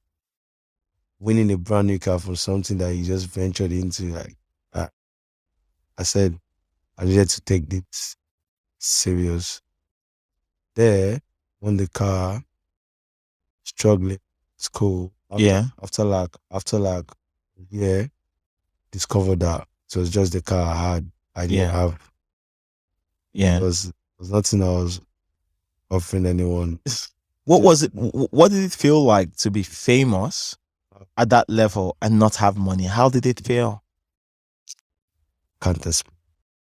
Getting clothes and you have a car, just wear one single shirt in class, just looking at you. I can't afford it. I only had friends that had money for first. Comfortable. Everything I do then is, I remember that I'm going to the campus. I always assist people. So you had money, you didn't have money, but you had a car. And so your friends were contributing money for fuel. Yeah, my friends that had money, contribute money, would give me money for fuel while I'm the driver. Yeah, continue, please. While I'm the driver. So it was crazy. There was no money, but I always, whenever I'm going to the school in the morning, I see people on the road trying to like get bus. I always assist people. My car is always filled up. Okay, so you pick up people on your way to school. So for a lot of comments I get from my Instagram, even when I blew like saying, I remember entering your car that day from this and that. Yeah. So it was crazy. There was no money. Everyone was like. So your parents, your father had sold this car just a bit. Your father has sold this car to make you get into university, pay school fees and all, and then you've won a car. Was there any point where, like your mom and your dad, they requested for this car? They didn't request for the car, no. But when I won the car, I didn't know how to drive, and the family never had a car. Yeah. So it was more like a family car. Okay. I didn't know how to drive. But then when you took it to school, what happened? When I took it to school, there was no car at home. Yeah. I had to lie to my mom and dad that they told me that I need to show the car to the old campus. And then my dad told me to get someone that can drive the car to the school for me, that if it's out for me. Because I already started, one day I picked up the car key and I drove it myself. I busted that day. Wow. Wasn't that much, but it was automatic. So I was able to manage in it. Yeah. So my dad told me to get a driver that can help me drive it to the school. So it would be easy for me to drive it within the campus. Yeah. I looked for someone and I didn't see, and I just took a bold step, and then I took the car from Ikorodu and I was driving slowly. So Abeokuta? Yeah. And then when I got to Shagam, I saw one policeman on the road trying to like get bus, and I just for someone to be by my side and have a little bit confident, I assisted the policeman going to my car, and I was driving slowly, and I was telling the story of how I won the car. Yeah. And I got to front of me. Even till that time, bro, I never had an apartment. So you drove this car to that little cubicle where you guys had to arrange yourself. When I won the car, I got offer from 6 of my friends to come stay with them. Okay. I got offer from Dari. I got offer from Kush. Like, everyone wanted to accommodate me. I didn't have money. I was supposed to split money with someone to stay. I think there was this guy, Dari. He accommodated me. Bro, I had a car, I had nothing. I had a car, but I was still that same guy that never had anything. Yeah. People just... Because money wasn't coming in. Wasn't coming. There was no money. They didn't give me any money. And then there was a gist around the school that they gave him a car and a 1.5 million naira. They gave him a car and 2 million naira. Like, people wanted to tax me. So I was squatting, and I bought the car, and the friends were like, would you drive this car down here? So I said yes. And then I started squatting with someone else again, second semester. Yeah. And I finished my ND. Okay, you finished ND. I finished ND. Okay. I told all my classmates when we were doing that ND2, I said it in the class. I stood up and said, I love everyone. I'm not sure I'm going to come back. HND. That day, 2 years. I said it in the class. I said, instead of me coming back for HND, they will hear about me, that I need to go pursue my career. So my close friends wished me well. I said, okay, bye. And I went, came back home. I started pursuing my career with the KRP Council. Yeah. And it took me additional 3 years. You get an additional 3 years. Like 3 years to actually pattern myself to become what I wanted, like what I actually dreamed for myself. Because after then, every time I need to go home from school, there's no form money. I have to always pick someone from Abeokuta. They call it, what's this? Sole. Yeah. It's called Sole. Sole. Yeah. Sole is if you don't enter the box from the park, Yeah. you stay by the road and you just get it's vehicle to be heading to 200, Lagos. 150. So with the winner on the body of the car, I was the Sole. That is, I'm the one driving. I'll pick 3 people at the back of my car, pick and throw 1 person at the front. I'll collect 150. I'll drop them at Shagamu. And then from Shagamu again, I'll do Sole to Italo. And I'll end up entering the old. It's like 1,000 something. Wow. And that was good money. Yo, money. And then when I get to do it again, friends that have money, and I'll be the one fueling the car and I'm driving them all around. I have friends that their parents have money. I had the old record label there in the old. You had a record label. Yeah, and I was signing people, but people were paying. I was collecting money to get signed. Rich kids in the area, I'll tell them bring 3,000 naira, come and get signed to Latino Records. Latino Records. You currently have a brace in your teeth. What was it? What was it for? So I arranged my teeth because I got grills, diamond grills from Godson, and they're not sitting well because my teeth, they pushed out. Yeah, so apparently I'm arranging them so I could get like another grill that will sit well. But right now, I feel like the world have evolved. I don't feel I want to get grills anymore. Just want to fix your teeth. And the teeth get fixed, and maybe I can like now get it like normal veneers to make my teeth more white. But what I wanted to do that time was have diamond in my teeth. But now I feel like I've grown past that stage. Yeah. So that's something you crave. Yeah. So when was the first time you knew you connected with the mainstream and you knew that this was something that you could build a career from? So when I was in school, I had a dance called Kuzo. I kind of like trends. Yeah. So you had a dance called Kuzo. Kuzo dance. Yeah. The dance then was the same thing. I've never said this, like I never like always want to talk about it, but the dance then was Shakiti Bobo. Oh. It was the exact Shakiti Bobo. It was exactly Shakiti Bobo.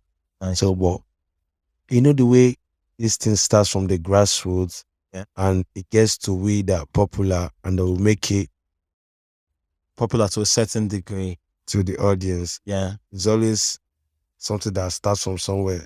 Yeah. And then gets to somewhere, and then someone that has more influence will pick it up and run with it. So apparently, I feel like I did the way Kuzo when I was blown in school, I brought up Kuzo dance. Yeah. And then the whole of Abeokuta was doing Kuzo dance. Wow. I saw it somewhere else too.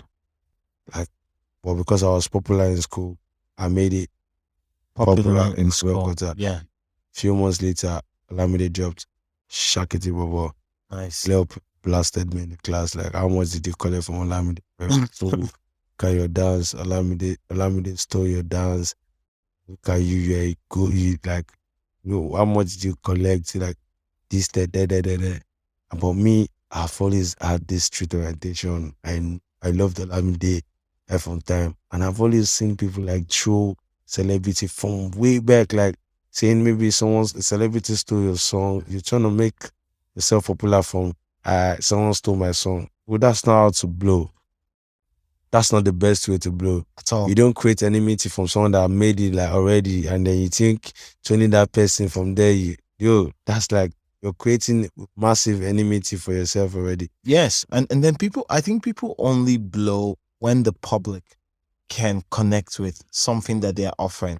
It doesn't matter what your backstory is. It doesn't matter who you're having beef with and all these things. As long as the public can benefit from anything you're creating, they would always come to you. And by the time they come to you repeatedly, you become blown. Yeah. So that time, everybody said everything to me.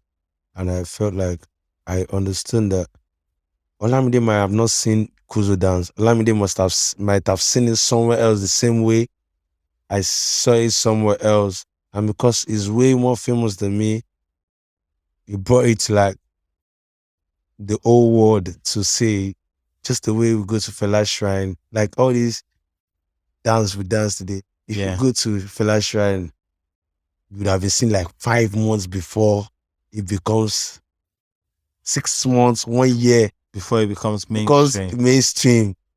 Go to Fela Shrine every Friday. Me and my DJ Fokati will go to Fela Shrine, just go and chill, like from the ghetto. There's no one that's gonna tell us, hey, this is hey, bro. I walk like every normal person. If you move mad to me, I'll tell you, bro, I struggle to make it.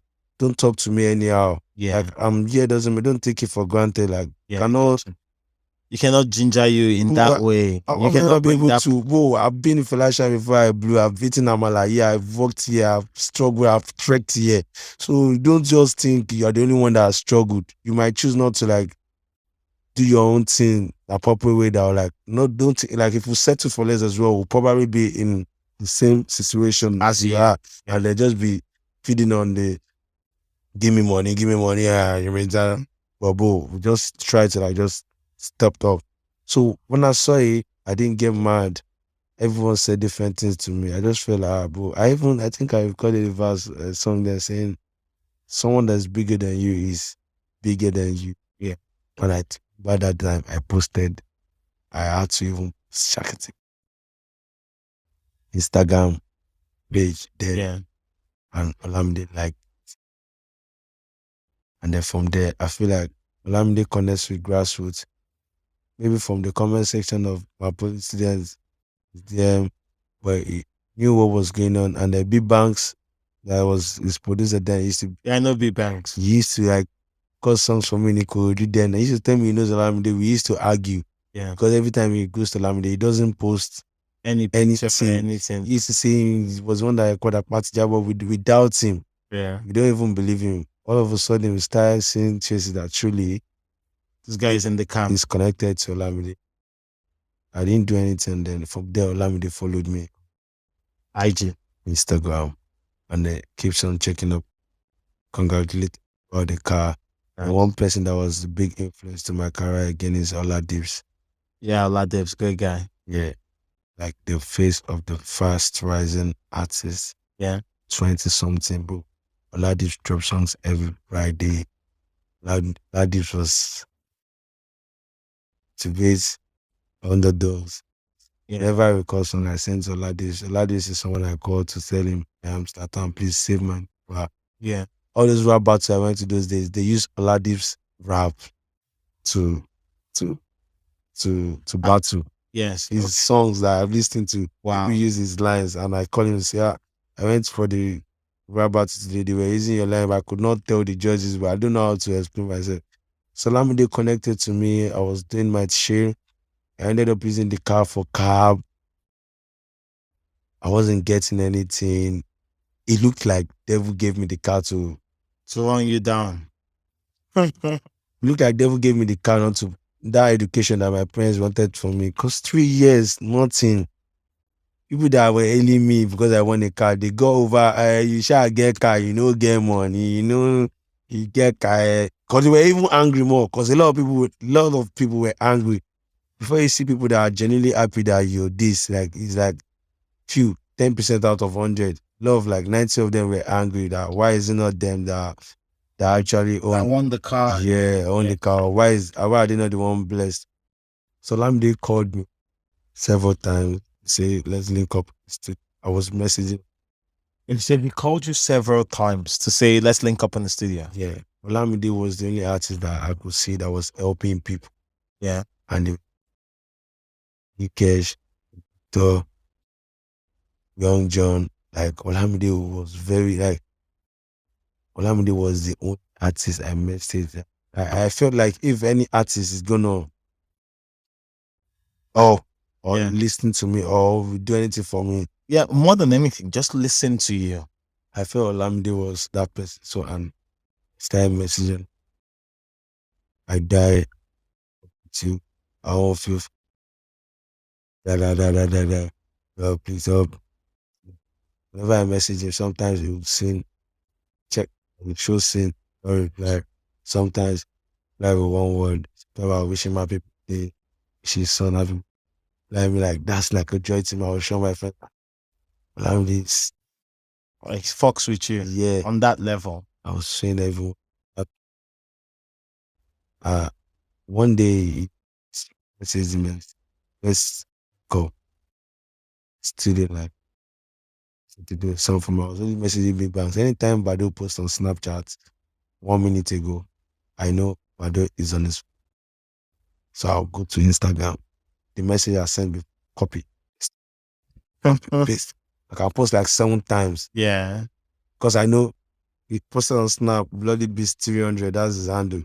Bloody Beast 300. I know he just posted right now. Like, so I you're on don't. his phone. But he's on his phone. Copy again. I was in that for a very long time. First time he told me, "Can let's link up on Saturday."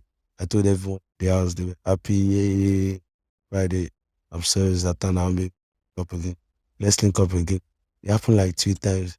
Last time I didn't tell anyone. I said, "Be like, see these people are bad belly." I started telling them. The thing just is spoiled. The thing just is spoiled. I didn't tell anybody. I just told my manager and told. So by then you had a manager. Yeah. Who was your manager then? Manager is right here. Okay. Let me give you a knuckle.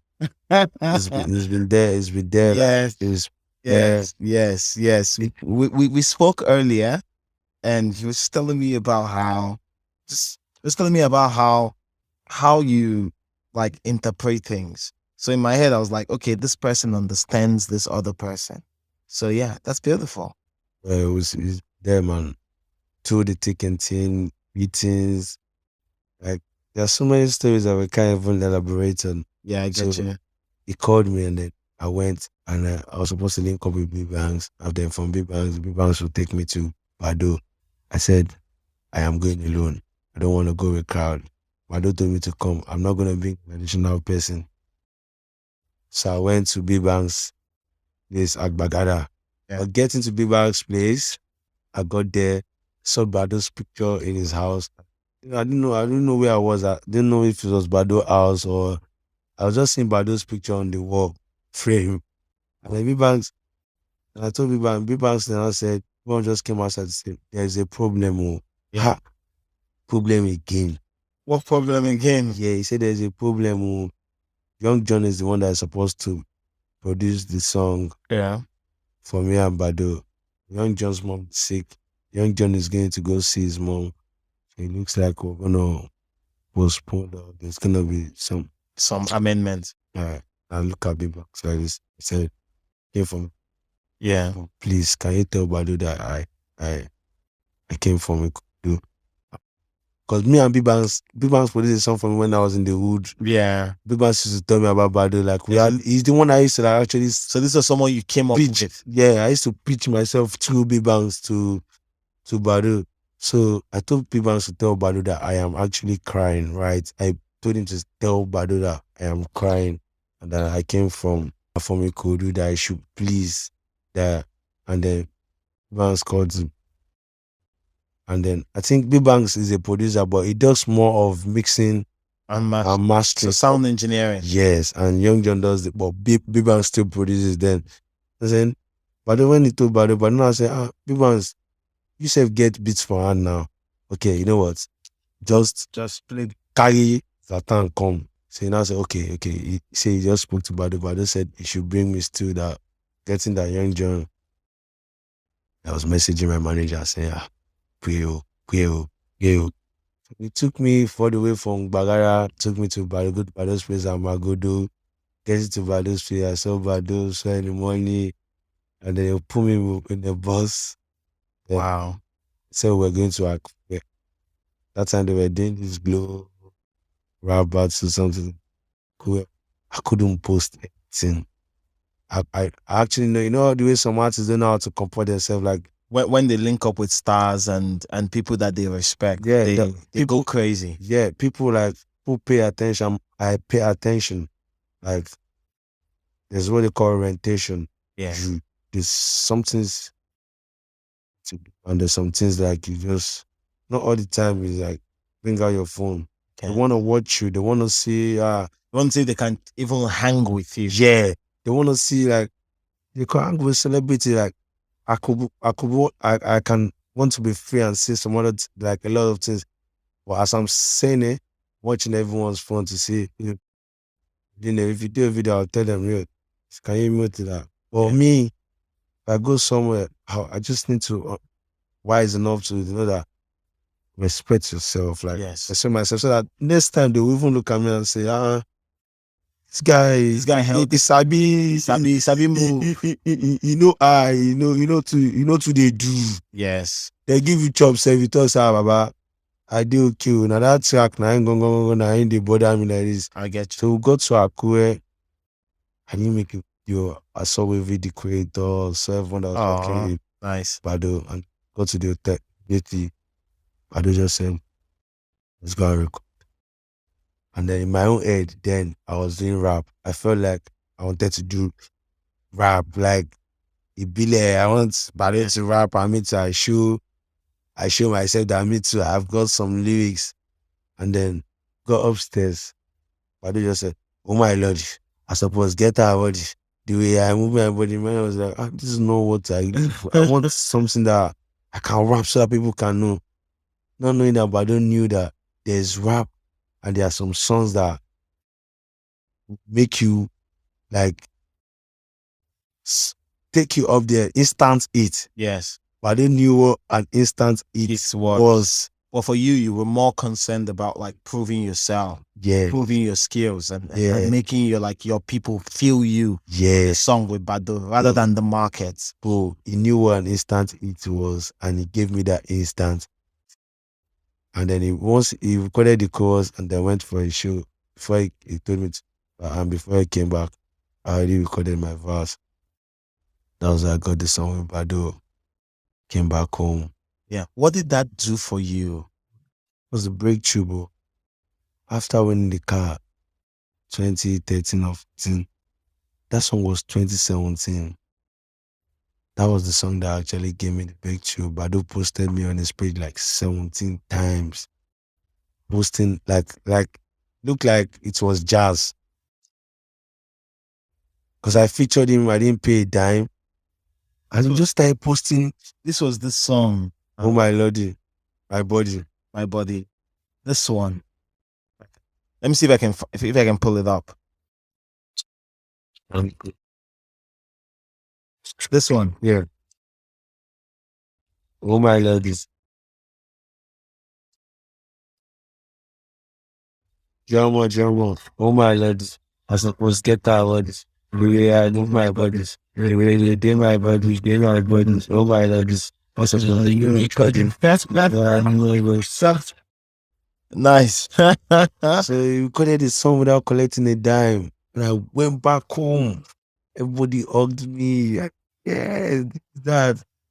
And I was signed to record label then, Coded Records. Yeah. Like one of my uncle in the wood is just trying. So I said, I've done my best to like let on my getting it by the feature. Please go and look for money. Let's just shoot. Yeah, promote. Paid unlimited. The all my childhood there. Yeah. Waited every 5 seconds. Everybody's coming to say my ear. Are you sure about this coming? Are you sure about this coming? Are you sure about this coming? Yeah. Bado came true, and that was the breakthrough. The songs Bado posted like 17 times, and then one day I slept and I wake up. The video was in America, and I was sleeping in a bed, and I woke up. Okay, I think Iku first played it on the Snapchat. I wasn't even. Someone sent to me that Iku was playing Oh My Lordy on Snapchat. I think I now added him to tell him thank you or something. And then the next day, I just woke up and saw David dancing to Just your record. Boo. I almost ran naked like 3 streets, running everywhere. But understanding where you're coming from and how you've been from a guy who went to a studio and people wrote raps for and getting to this level. there's a certain conversation now about like hip hop and what it represents. And I recently even shared on social media that if you're thinking about like successful rappers who have done this thing and have won at it, knowing the market that we're in, and I mentioned your name, and a lot of people said you weren't rapping. How does that make you feel? Because the consumers, they don't they don't say, they think, bro, I'm a rapper. Yeah. See, a lot of people don't take their time. I don't know the way it is right now. Yeah, there's some certain people like consumers. The way they consume, I'm not a consumer, Yeah. so I don't know from the perspective of people consume from different perspective, and you can't blame them from the perspective they consume for. While someone is saying Zlatan is not a rapper, someone is trying to tackle the person back that Zlatan is a rapper. Yeah. So they only know the reason. Maybe because after I started rapping, I switched to singing. Yeah. From Oh My Lord, it made me realize that, yo, it. Do you want to be a rapper? Everyone knows Vector is a very Vector. Vector actually made me stop rapping in English. That time, I was trying to like rhyme in English. When I listened to Second Coming? Second Coming. The Vector's album, was it Second Coming? Second Coming. Yeah, it was. It was Second Coming. That project that everybody holds. Alone. Where you at? Alone. Yeah, one day is it Second Coming? Is it Second Coming? Am I right? When I listened to Second Coming, there's one of my guy that is in Unilag. His name is Jide. He's so intelligent. I don't know how he managed to like listen to Vector, the word plays and the metaphors. And I listened to Vector and I said, can I really be like, can I this dope? I said, I realized I need to go to my mother. Your mother tongue. My mother tongue. Oh. Say, if like Yoruba go easy past this English speak. So like I switched to Yoruba and started rapping. But at some point, I just realized that singing gets the thing with the both of them, and this is something I always advocate for. I know what rap is.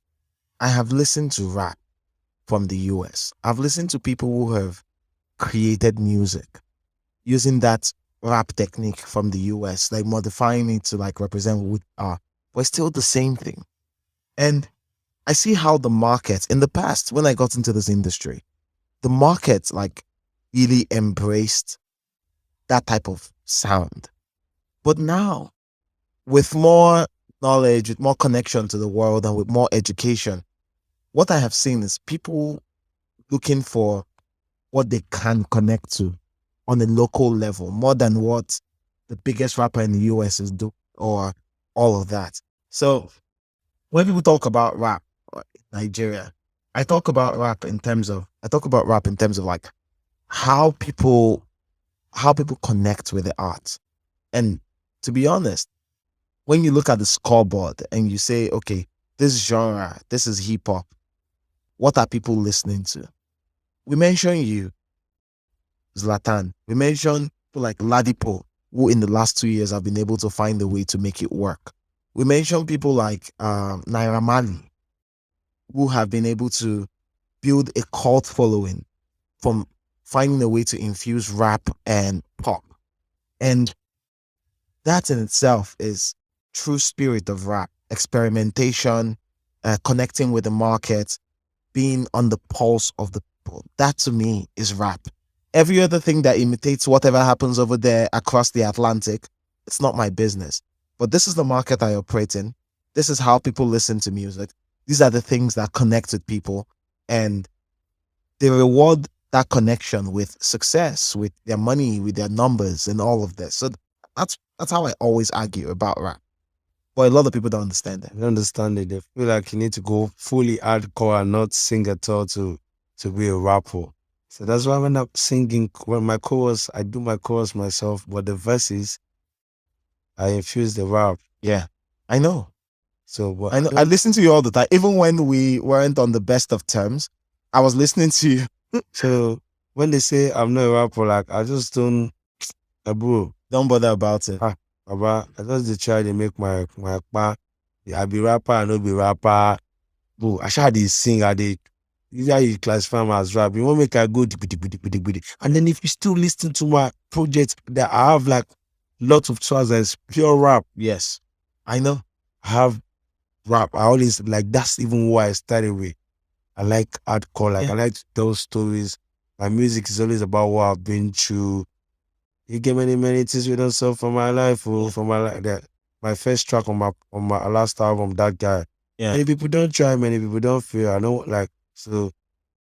Yeah. So another thing that I always knew, like the first time I ever like connected with, this was before you became mainstream. This was when you were still underground, and I knew this was hip hop. I knew you were making music that connected to a certain demographic and spoke the truth from a certain like way of life. And when you became mainstream, when you got to the point where everybody knew have become or could connect with your music, I was like, okay, I love this, but in the end, this is still hip hop more than anything. Now you're singing, you're doing a lot of singing. Even your last hit was singing. Alcohol kills. Of course, you can't kill yourself, but at the heart of it, like the very basics of your performance, the very basics of your artistry, is rap. Yeah. Even when you're singing, you can still feel the poetry. You can still feel. They get money believe in thing. They get money be up brand new. Yeah, she be she. Malama for wire my way each. Ayé kọjú sí Netflix, wọ́n ṣì ń wá DVD. Ọmọ àṣì ń wá DVD. But they see like he's singing and rapping. Like, is this what that baby does? Like this American artists, they're rapping, but they're singing and rapping at the same time. Yeah. And they call that rap. So why is our own different? Sure. So Davido happened, Bolanle happened. The first I'm very curious about like meeting Davido, doing Bolanle. How was that process? Because it was you. Olamide was also a rapper. Davido was a stupendous pop star. How was that moment? Olamide did his thing. Olamide is someone that doesn't like to like. Whenever he does his thing, he doesn't like to even act like he's done anything. I know. He's pretty old school. Yeah. You do good, but let your left hand don't know that you're doing it. Now the people they can't tell Olamide don't do something. Oh, he don't to do. Yeah. He don't to do. Whenever like till now, whenever like I'm going to, I still call up on him and like, yo, bro, this is what's going on. Like, oh yeah, come on. I'll go see him in the house. Yeah. Don't literally need to, like I said, I don't need to post a video to show that I'm with Bado or you can. It's way beyond that. It's family now. Yes. So we'll talk. Tell me this, tell me that. I'll tell him the situation of things. And so those times we were even writing those things. Yeah. Bado is in my DM saying, "Are you fine, my bro? Are you good? Are you this and that?" I say, "Oh, bro, I'm just trying to put up to like a lot of things together." So from Bado to Davido, it was a great switch. After Dave danced, so he sent me a DM. Come to the house. I have a song for God from Oh My Lordy. Yeah. Egbera. Yeah. Our landlord, once it's 12 o'clock, was off generator. Yeah. It's a very dead area. Like they collect wood of that place. And child no day. Yeah. They struggle. Concussion rice. Yeah. Concussion rice na atagungun hunger. Yeah. It's rice, concussion. Just a chop, just a try survive. And I was already a little bit famous when I checked. Oh My Lord, it was a little bit good. But I still go to Joshua to take back. Gino, what were you saying? Let's get to my. What are you saying? I mean, we're still going for little shoes. 45K, that was the first shoe. That was the payment. First shoe, wherever we went for was 45K. I thought, no, right? Now, being 45K. 45K. First payment. And so this was happening. Well, people talk about like the music industry and how you blow first before the money comes. And you have to blow and maintain that blow into a certain degree before you start attracting the money. Was it the same for you? Yeah, because bro, my story is just like, as soon as I blew, Yeah. with the kind of song I blew with, they were just saying, yo, this guy, let's just give him 6 months. Highest 1 month. You know when you're blown and then they send it to your ear saying, we'll see people like you now. You're a noise maker. This, there. And then slowly from 45K to 200K Yeah. to this to 500K to 1 million naira.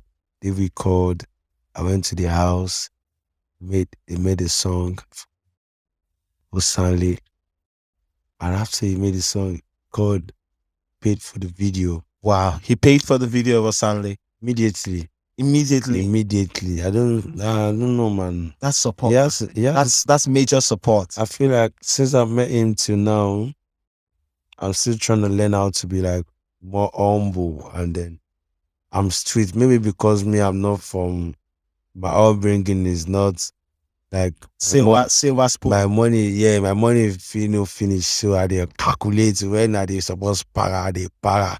But him accommodates all. So till now, I still kind of learn like this guy. I feel like when I was still power, this guy that is big like this will still like calm down. Yeah.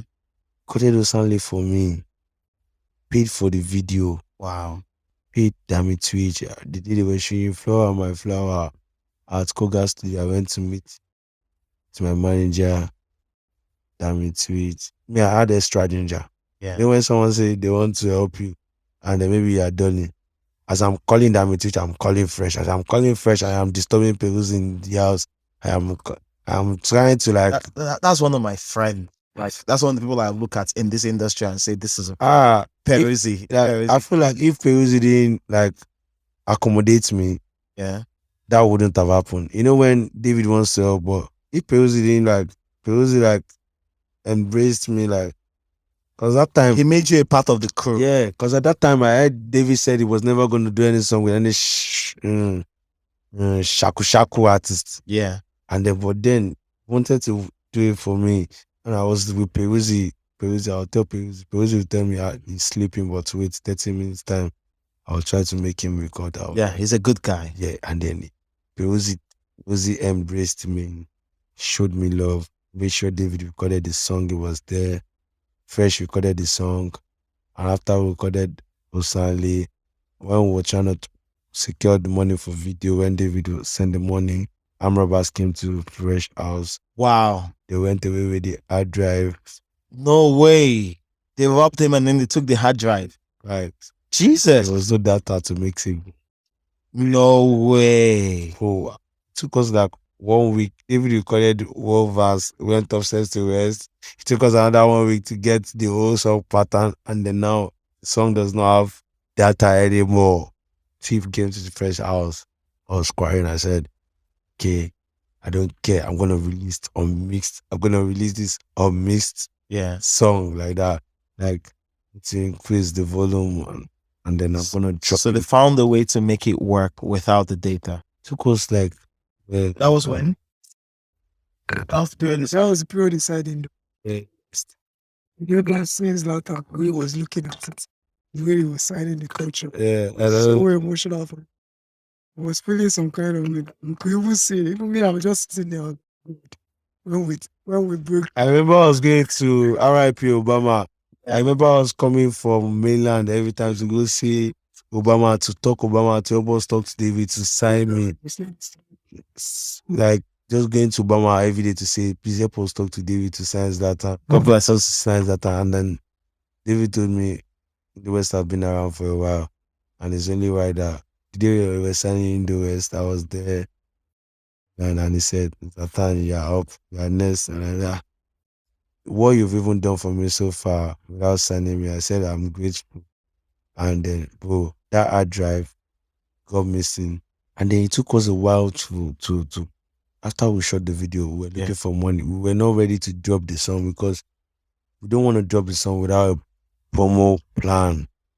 So we held the video and then we were looking for money left and right to pattern ourselves with an unmixed, like unmixed and unengineered song. Yeah. And along the line, Fresh just called one day to say, we found that he saw one other, that he found the data somewhere or the other. Wow. And then we went back to like amend the song again, even added to the beats. Wow. That's beautiful. And That- sadly, and then the deal I had with my former record label, yeah. like they already like breached the bill because we weren't doing what they were supposed to do for me as an artist. Yeah. But because they were there for me from the time from Oh My Lord, Yeah. I didn't leave because I knew my boss do anything for me before he even do anything for his own siblings. Yeah. He already breached the contract, and there were people trying to like sign me to pay. I think they were gonna pay. So they were gonna pay for me to like move from the old label To the new label. to a new label. You're going to buy out your contract from the Yes. old guys. Yeah. So that happened because I was able to get a track and a video for. I already got a track and a video from David. So I was using that as like capital. So I was going around to say, please come and sign me. I have a song with Davido. You don't need to pay for. I already have like a song, so this is like a starting point. Yeah. I was talking to everyone. So I saw some guys that had the money that I was interested to invest in the to music. invest because my other boss was already tired. He wasn't. But I couldn't leave him because I knew he was there for me. Yeah. I could literally left, but I couldn't do it because I knew. That's what loyalty is about. I couldn't leave because I could see when he was buying me shoes without buying his own blood brother's shoes. Yeah. Just because he believed in my dream. And then as soon as this one came, I told them I need to talk to my former label. So my other label said they need to pay 30 million naira. Wow. For them to transfer. But I haven't seen 500,000 naira in my whole life that time. And now they were calling 30 million to buy out your contract. Yeah.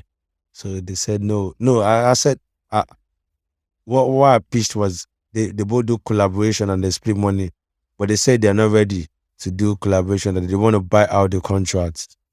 So my main boss that was we said he wanted 30 million naira. Yeah. I told the new label, and the new label came on board because of David. Yeah. They were friends. They were like just friends. From being friends, from David doing the songs for me, I took them to David, I introduced them to David, and David was able to help me talk them and say, yo, you guys should invest in Zlatan. Yeah, you guys can just be like, if you have money, and David said, I'm gonna be in full support if you guys are ready to invest. So he was a bit of a guarantor for you. Oh, well, he stood, he said it. He steadied and said, that's beautiful, man. He said, if you guys are ready to sign Zlatan now, I will. I already made the song for him. We shot the video. The video was 1 year. The video was like 1 year. We didn't drop it. And then when he told them, he said he's ready to shoot another, because my hair has already grown from being slim. I already grew fatter. Yeah. He said, you were seeing small money then now. Yes, so he said he's ready to shoot one more scene to make the video look rhyme if they are ready to sign me. And David was able to tell them. So from 30 million, my older boss said it won't be that. They said they'll pay 11 million. And they argued, and my older boss agreed that I would collect 11 million. That 11 million naira, I would have collected it because he already breached the contract. Yeah. He wasn't doing what he was supposed to do for me as an artist. He was meant to be there for me. He already breached it. I get you. I could have literally collected the money as your sign-on fee. Yeah. Didn't. Loyalty was important. I still talk to him. Still cool. It's beautiful. Cause I think one of the things we lack in this industry right now is loyalty. It's the game is so uncertain. At least at your level now, you know, like certain things that will work for you, you know, things you have to do and all that. But for the people that are just pretty much coming up, they are pretty much hungry. They're looking for any way. At that point, I know people who would have betrayed that guy to be able to get like a bigger share of the pie. I would have done that as well. Yeah. Well, I can't lie. someone that's not my father's son. I appreciated millions probably doesn't mean anything right now, but then Yeah. someone it was dropping 1 point something million when we went to radio stations, all these beat FM and all these people, they collect power from hands, tell you. Yeah. I don't know, the people they work for there, they collect their 200, 500 power. That's standard. That they go tweet our song like Baba after 1 week. Zach, I get you. they only tweet the song again. So like I appreciated it and I said, bro, that 11 million naira, let them give it to him. And then I haven't seen 500,000 in my life. And then 11 million naira went over your head into another person's account. On 11 million naira. On your account. That time, 11 million naira. It looked like football transfer. 11 million naira. Bro, 11 million naira. Bro, you know, if you like seeing a film. Yeah. We even went to Ghana to go and top those people. Say, okay, I do have. Say, I said it that featuring the video right now is like maybe so millionaire. Yeah. And then, so that let me, I was able to tell this. And at that point, you didn't know the song would blow. Bro, it's still 50. Do you know how many people features? The songs were doing good. Osali hasn't dropped. Oh My Lord, just Oh My Lord. Yeah, from Oh My Lordy. Yeah. That was when so it looked like we needed something next to, yeah, we needed a follow-up. But because hanging around with David alone is, David danced to your song and so like 11 million I just went. I told them, because when they were going, I told them, if you want to feature the video and then shoot a video, it's going to cost you like almost that same price. So it's like you're just paying for what I've already struggled as an individual artist to work for. So not that you're coming to sign someone that you have to spend a lot. I've already struggled, like from winning a car, being popular in school, to getting a feature with Badu for free, based on my own struggle, and then getting a feature for the video. Like it's an opportunity for you guys. So bank on me and then there will be results. Yeah. Paid 11 million naira. Nice. I told my ex-boss, I said, our percentage, I haven't collected any percentage since we even blew from Oh My Lordy. Every money that comes in, you're telling me you have to take it, you keep it for all the money that you spend. Yes, 5 naira. You've not seen. I begged him out of that 11 million. He said, for these new people to 11 million naira, they have more. Go and meet them. I was like, you wanted like at least a little part of the entire money. Bro, just I haven't seen 500,000 naira, bro. You weren't charging that much yet. Yeah, I haven't seen it. So the 11 million naira just went over my head. And David agreed to shoot another part of the video, and David shot the video. And then Osanli. And then Osanli was blowing up, and then I linked up with Chikweko. I went to ShopRite. the street. I went to ShopRite and then we went with the wrong ATM. Chico picked the wrong ATM, and then we were already a little bit famous from Chico being an artist, me, Oh My Lordy. And then we already bought everything. I was cutting at one of my friends' place at Ologolo. Yeah. One of my friends sent me out of his house like overnight. He accommodated a friend. They are friends. Yeah. But he loved me. He accommodated me. But he accommodated him in his friend's room that was in South Africa. Yeah. He was the one that owned the house. He accommodated his own friend. Yeah. But he still put me in his own friend's room because his friend was in South Africa. And when his friend came back, you had to. He was not in the. I was at the down and said, didn't they tell you I'm the owner of the room? Please, can you pack your bag? I already had Oh My Lordy. Like I was really a little bit famous. This guy didn't care. Oh, this guy told me, pack your bag now and leave. I only had the choice of going back to Egbeda. And I called one of my friends that was always told, I have a 2-bedroom at Ologolo. Yeah. You can come and stay anytime. I called him that night. He wasn't even in the country. He told me to go get his key from somewhere. Wow. That was where Chico came to meet me. And then we went to ShopRite. And then Chico took the wrong ATM. And then when we got to where we wanted, after people snapped with us, we now tried to swipe and the car said, it's sufficient fund. No way. So like, We had to do transfer. So when I was No in way. Ghana, I said, "Ah, no more insufficient fund. Able God." So I was like, no more insufficient fund. Like, I knew what insufficient fund meant that day. Like, so from there, when they can, I said, no more insufficient funds. No more insufficient fund. No. That night, I just ginger because I was like, always had ginger. Yeah. Every time I just took Chinko to this, we went to the studio and then we went to record Able God. Wow. And then Able God went. Able God was crazy. Able God was a time when people were just beginning to know that you had something. With Osanle and with Oh My Lodi, people knew Zlatan was coming. But for me then, like looking from this end, I was like, okay, I've been following this guy for a while. I know what he does. And now he's trying to make mainstream, he's trying to attain mainstream acclaim. And for me, it was Able God that finally provided the proof of concept for your mainstream assault. I can't lie to you. Able God was what made me realize, like, you know, where you don't understand. Yeah. Able God just started. Able God, my verse was the last verse. Yeah. And despite that, People connected. yes, Because it had so much quality. almost say, don't tell Jackie, come here, play your color happy. You take connect, kí wọ́n náà lè collect. Also, wake up. So like that verse, I actually recorded it as the first verse when we were recording it, but they moved it to the last verse. But everyone still wanted to like list. They always waited for it, and then that was when we started going to our.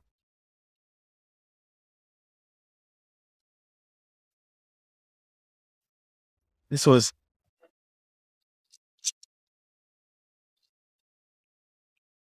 So that was when the Zanku dance was already. yes, it was just getting Yeah.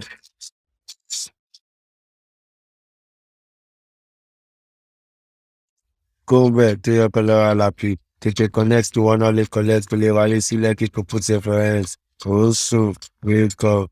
About the head wake up. Better see wake up. Almost wish I'm a window my dream. Baby, no, she not fella. Yeah, my dream. Wish I'm okay, Mutinga pounds. You got money went off saying like crazy. But Able God was what finally made you broke through and you began to earn the money that you felt you deserved at that point. Able God did that shit. Able God did that shit. Like it looked like it was my song. And because it was more like a more gospel song, everyone, it wasn't just for the street alone. Everybody. They started playing Able God in churches. Like yes, it looked like more like a Christian song. And then Able God from Able God, which other song came up? As Zanku. So I now realized that that Zanku that I was trying to like bring in. Yeah. Like the dance, because in the viral video of Able God, I did a Zanku dance.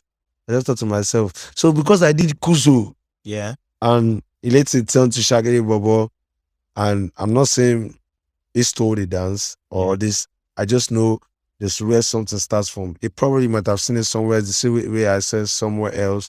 So when I was gonna like name Zanku, I just thought to myself, it has to be something that has to be related to me. yeah. So I said Zanku, meaning Zlatan, I beg, no kill us. Yes, we knew that was what it was. And so even when I started commenting on Zanku and all of that, it was very tied to you.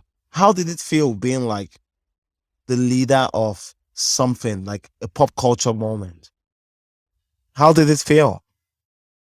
It was crazy because when I said Zanku, a lot of people were like, because Shaku Shaku was a big movement. And then, because I always said to myself that if I ever blow in my life, I want to have like a dance the way Bado has Shakati Bobo, Yeah. the video has Kilewu Azonto. And because I was able to do it in school, I said I'll do it again. So when I did it again, the mistake I did was I didn't name it like, even the Kuzo dance, a lot of people sang Kuzo, trying to claim it as their own. Yeah. So it wasn't really like a proof. So I had to like involve Zanku in it. So a lot of people were calling it Zanku. They were even singing it as Zanku. So when they were now At some point, they told them, "Do you even know the meaning of Zanku?" And I said, "This is Zlatan Ibile, don't Okay, kill us." Lord. So they just said, so guy, there's no how you want to take this song from me this time. I don't do the first song. Sure. So that was how the whole trend started. And I saw everyone worldwide doing the Zanku dance. Zanku dance. All of a sudden, Zanku dance. The street boy now doing big thing. Everyone like became the most featured artist in 2019. Yes, you did. You did. Yeah. Like I was able to work with like Davido, Burna Boy, Techno in 1 year. Yeah. Everything. So thinking about it, even your work with Burna Boy, Killing Them, biggest song in that era, biggest record in that era, became #1. What was it? What did you benefit? What did you benefit from it? And how did that help your career, having that kind of song that got to the Grammys? Yeah, the same way Burna Boy and so many artists in them started from somewhere to get to where they are, to that point where felt like there's a new kid on the block, and then because you have to understand, no matter how big you are, there are gonna be new kids on the block, and then think it's gonna be you alone all the time. That's a lie. So you need to understand that there are gonna be people that are gonna come. You have to accept them the way people accepted you. Yeah. Despite that, we had the likes of Fela and a lot of people that have been before you. So Killing Them is a massive track that changed the whole narrative. Yeah. Killing Them was Burna Boy's song. Yeah. That already recorded after the whole Zanku the Able God. And then Burna Boy already recorded the song. Someone called me and said, Burna Boy wants you in the studio. Okay, so he requested for you. Yeah. He already recorded the song. Someone called me and said, Burna Boy wants in this. I rushed down somewhere in Somewhere on the island. Yeah. I got there. He already recorded the whole Killing Them. The only part that was your part. Pass. Yeah. I recorded Killing Them. I did my hardly. Yeah. And no one like told me anything about Killing Them. Like, yeah, this is the it. I was happy. Bro, good time. I don't know. You're just happy to record. I don't know what paperwork is. I don't know what split shit is. But I just want to like blow beyond. Bro, I just wanted to blow. And then we recorded the song, and all of a sudden, I performed at Burna Boy show in 2019, and the next day, I performed Killing Them. Like that night, I will go a paid show in Ekbeda or somewhere. Ekbe? No, not Ekbe. That was the way they drop it. I said the Burna Boy show, we're supposed to perform somewhere else that they paid us for, but because we didn't know where we was gonna perform on Burna Boy show, we couldn't risk going to that Shagam or something. Then we stayed there, and then Burna Boy was trying to make me perform like the last second. So this is the new song, and the next day they dropped Killing Them on SoundCloud, and then I saw Zlatan Burna Boy. Oh boy, it's not my song. Yeah. It's not my song. They just called me to come and perform up on the song. Yeah. And the X1 SoundCloud. I was started pushing the song, like I took it upon myself. Yeah, it was a beautiful song. Yeah. Well, I felt like I don't know what they feel about the song. They can't, but it came out as Zlatan X Burna Boy, yeah. which is not supposed to be because it's not my song. Yeah, it was supposed to be like featuring Zlatan. Yeah. So the song was on SoundCloud, wasn't on Apple Music for weeks. And then gradually the song just like by itself, I don't know, just like made way for itself, and then just became a monster. So. How did you feel being a part of, like, coming from a place where nobody gave a shit about you, Nobody cared about like who you were, all of that. You had to prove yourself at every level. Getting to that point where this record was part of a Grammy run, how did that make you feel as a person? Bro, I felt so very, very like, I felt like I've actually contributed to greatness Yeah. from just like, an indigenous rapper that everyone actually used to feel like if you don't do it English, if you don't do English like this, Asian. Yeah. But I was happy that everyone could appreciate my impact. My ad lib became a big, big deal. Yes, it did. It became a big deal. 2019, I was able to like, that's like my peak year. I was able to buy myself a house. Wow. In 2019. Yeah, I was able to buy myself my first house in the Highland in 2019, immediately that year. Well done. Yeah. What did that represent to you, buying your first house? What did that mean to you personally? Coming from a ghetto boy that the parents stays in Ikorodu, and then squatting all around, and then big shout out to Ramanjago. Yeah. I was living with Ramanjago, and then I was like getting the shows money, like the songs became big, and then I was getting this money, and then buying the house used to be like a big deal. I feel like you need to have the whole total amount I want to get the house, to buy a house. Maybe like they say a house is 200 million. Yeah. I feel like I used to think you have to have a 300 million naira Yeah. to be able to buy the house. But 2019, I was making the money, and then I was privileged to be like around friends that knows developers, and they're like, Zlatan, you make those where the sun shine. As you get in it, you need to like put it into something that would last beyond your fame. Yeah, because you don't know.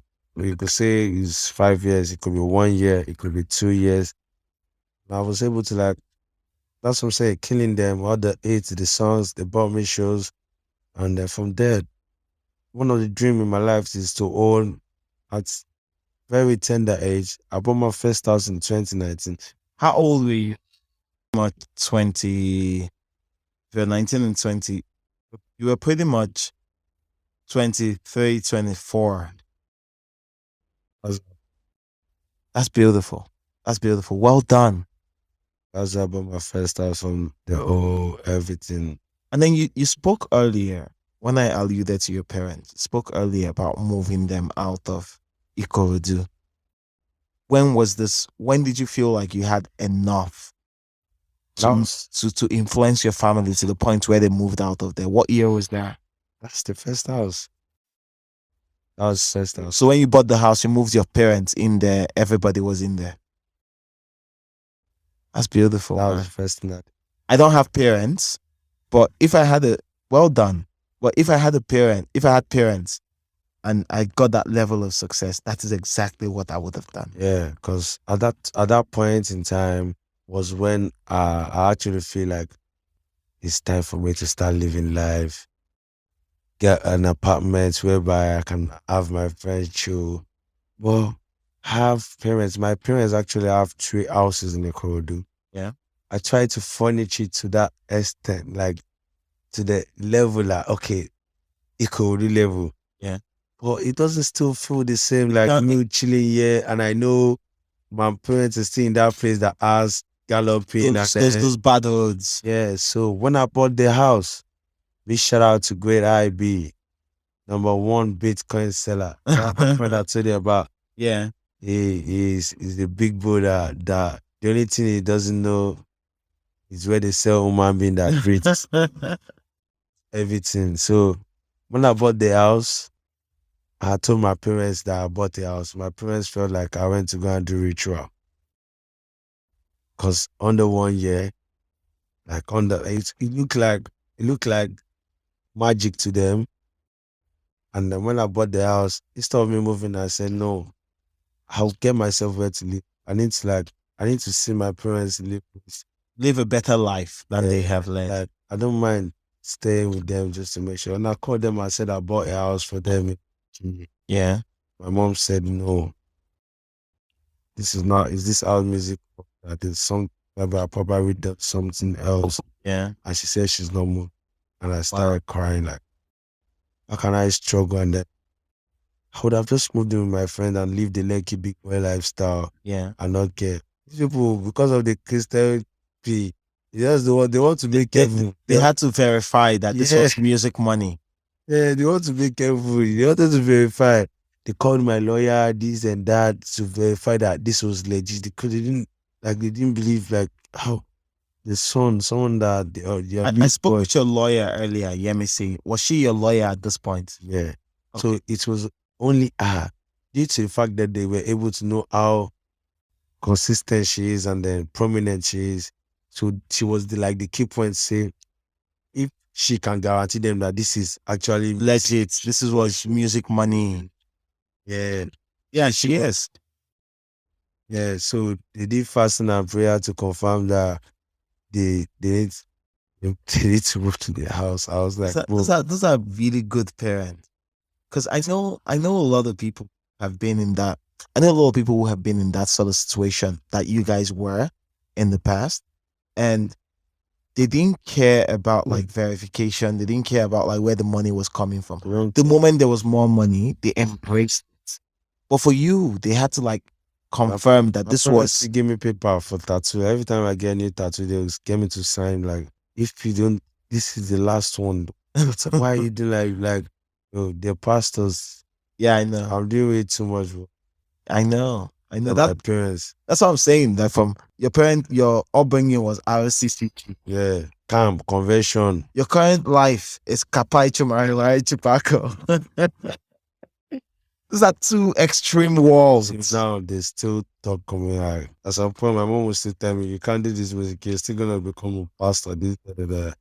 Can't look long story short. From killing them to able God, I was able to like get something for myself. Got my friends, met my blogger, my business lead. I met him on Instagram, called him to come to Lagos, started working for me. Yeah. I met my manager to someone, met Pokoli online. I had to build a whole team around myself. I get you. Today, almost all my friends have 2 cars, like nothing less than 2 cars. Yeah. And houses already. Like that's landlord, like. That's beautiful. Yeah. That's my childhood friends, everybody that put them along, like carry them along. Yeah. That's like happiness about this old job.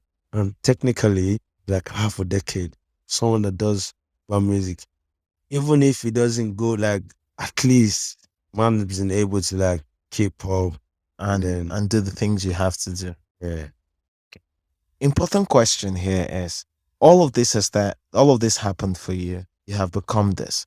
When you think back to like the past, when you think back to how you started and all, what's the dominant emotion? What do you feel the times when you look back to your past? What do you feel? I have to don't look at my past anymore because my past is my past. I'm kind of looking at the future. Bro, can't dwell on the past because a lot of my people in my past, like till now, I still feel bad. I still feel like I haven't been able to attend to a lot of people in my past that. You can't save everybody. Yeah, I'm 100% sure there's some waiting to say, it's going to fall. When they fall, maybe it's probably going to now remember us. Do you know what that means?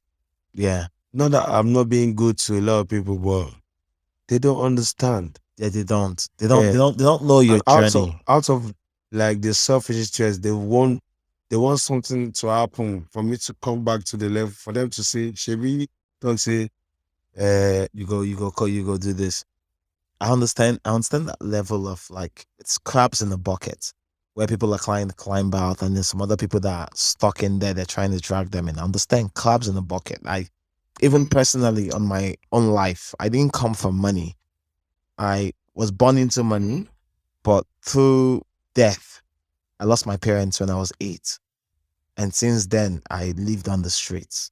I did a few things, but I'm grateful that I was able to like get to this level. And when you talk to people who knew you, who know me, when I talk to people who know me from like the past life, before my name wasn't even Joey. I was Jonathan. So when I talk to people who know me from like the days of Jonathan Akan, and they talk to me now, yes, there are a lot of people that would be happy for you, but there are certain people that would say, you became relatively successful. You became this, you became that, and you forgot them. You do not fuck with them. Yeah. And so that feeling of like abandonment, it sort of like translates into something more negative, into I want this person to come back to where I am so I can gloat that this success that you had and everything, you didn't like, it didn't matter. You're still here with me.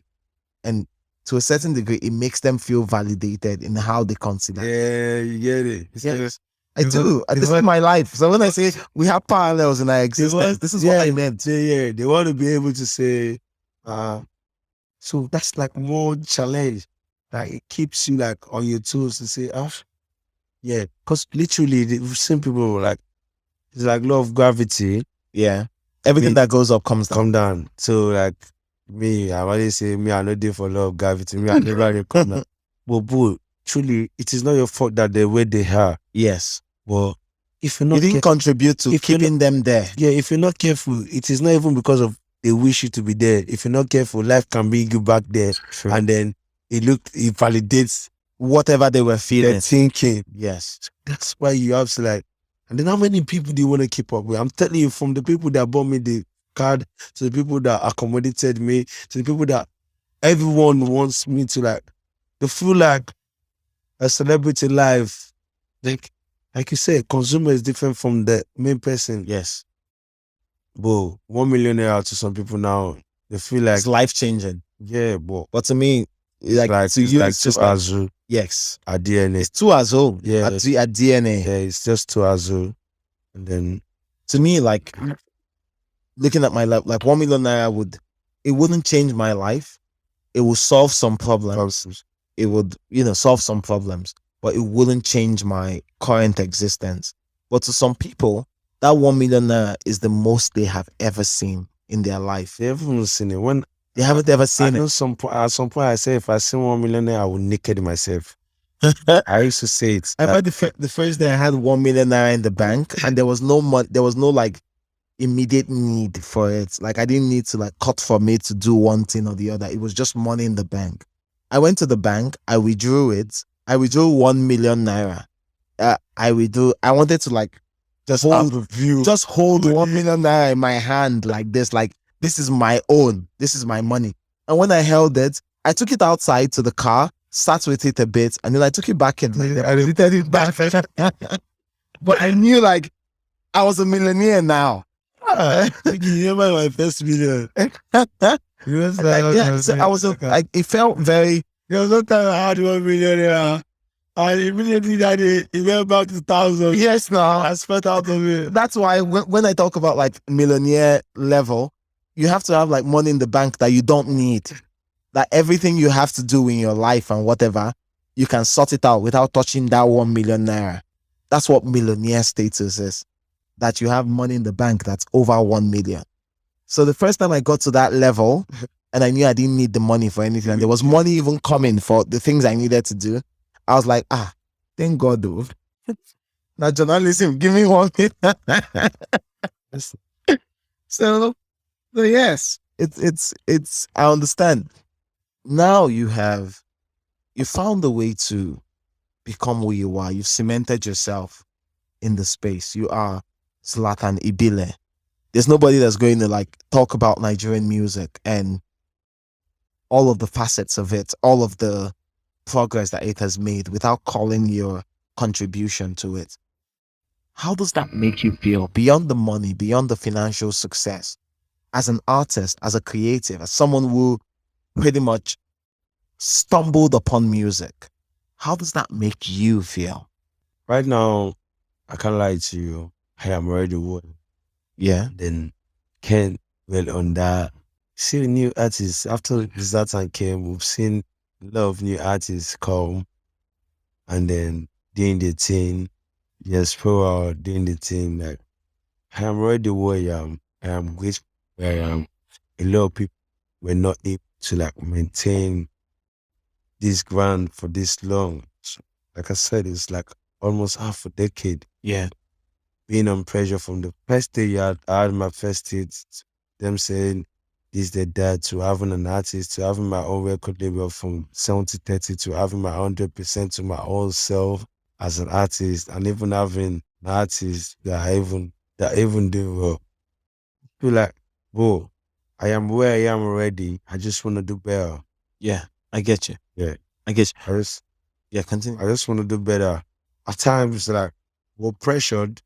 Everyone is pressured because if you stay reluctant or you feel too comfortable where you are, you will be who you are.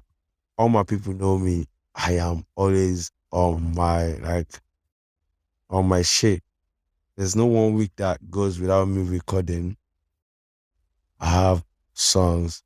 I try to although my upbringing make me watch movies or make me know too many things, till now I find it hard to sit down, watch Netflix or this and that because of my upbringing. Yeah. But I always, from me being that Zlatan to repackaging myself with a green hair to wearing suits. Yeah. To becoming a father. Yeah. It's so crazy. It's so hard. But you hardly see someone that's crazy like that. And then, but if you see me, I'm a very different personality online to my personal life. I know. I know. And I if know. you check my team, if you check the people around me, you will definitely know that this guy knows what he's doing. He's grounded. You're Oh, very grounded. Yeah. You're very grounded. I know that. People around me, my people work to I'm just crazy. I'm trying to be more I'm growing up now because I realized that my son is actually going to go to YouTube one day and see where I was pulling my shokoto on Instagram and then putting the mattress on the main road. So I'm kind of trying to limit what my son is going to see. I get you. You're trying to be an example to the person you've brought into this world. Because I don't want my son to me trying to correct my son one day and they just go see me. You dad. You see you dad, I need this one. But beyond that, what has fatherhood done to you? How has it influenced how you move? Like I said, it's one of the reasons why I granted this into. Yeah. One of the reasons. I was shocked to have you. I was shocked to see your response to me. Yeah. Because I know your previous number, the one I had, you sent me a new number. The one I had before, I sent a message on January 1st. Oh, yeah? Yeah, I did. Yeah. And I was like, I could show you. And I was like, brother, I know we have had our thing, but I connect with you and I fuck with you. And even if you're not going to grant me an interview, I don't want to have beef with you. Because on a very personal level, I fuck with you and what you've been able to do. Because that's pretty much the story of my life. Yeah. Come from a place where nobody gave a shit about me, and I've been able to do something that has worked beyond the continent, even globally. I signed up a deal with UNESCO, that's the UN, United Nations, last week. And I'm like, when I was poor, when nobody gave a shit about me, when I was an orphan, I was knocking on doors and begging for food. Yeah. At no point did I think that UNESCO would send me a message and say, Joey, please work with us. So I understand. So I get you and I understand you. But when I saw the message, I was I've been more, because since my son is 12, there's some things I do back then. I tried to bro, you're growing up. I'm 28 now. I'll be 30 in 2 years. I'm 30 now. My manager clocked 30. Yes, 30 plus gang. Well done. Welcome to the gang. Making me scared. Start working out though, because your back will pain you. 30 years. So when I saw the message, the good thing about it is I'm happy that, because regardless of whatsoever I decide, I still have to go to my team. Yeah. And then when I saw the message, you said I replied it twice. Yeah. When I said I was ready to do it, I guess you didn't see the message. And 2 days later, I messaged you again. Yes, I saw it. And before I messaged again, I already took my team. I called my lawyer. I said, don't come.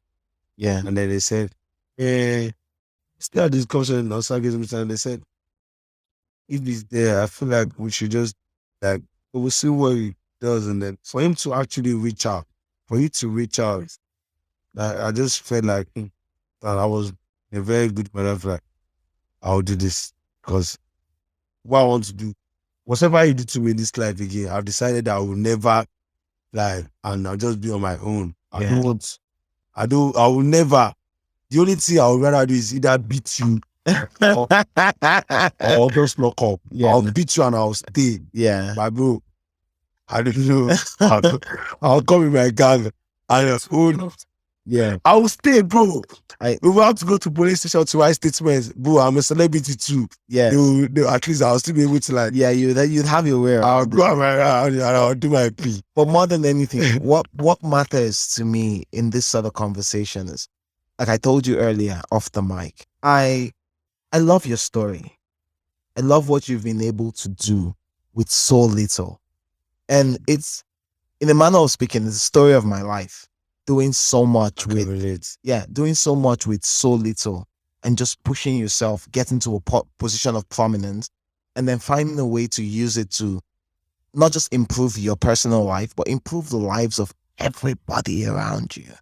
The fact that your music is successful means the people around you are also successful.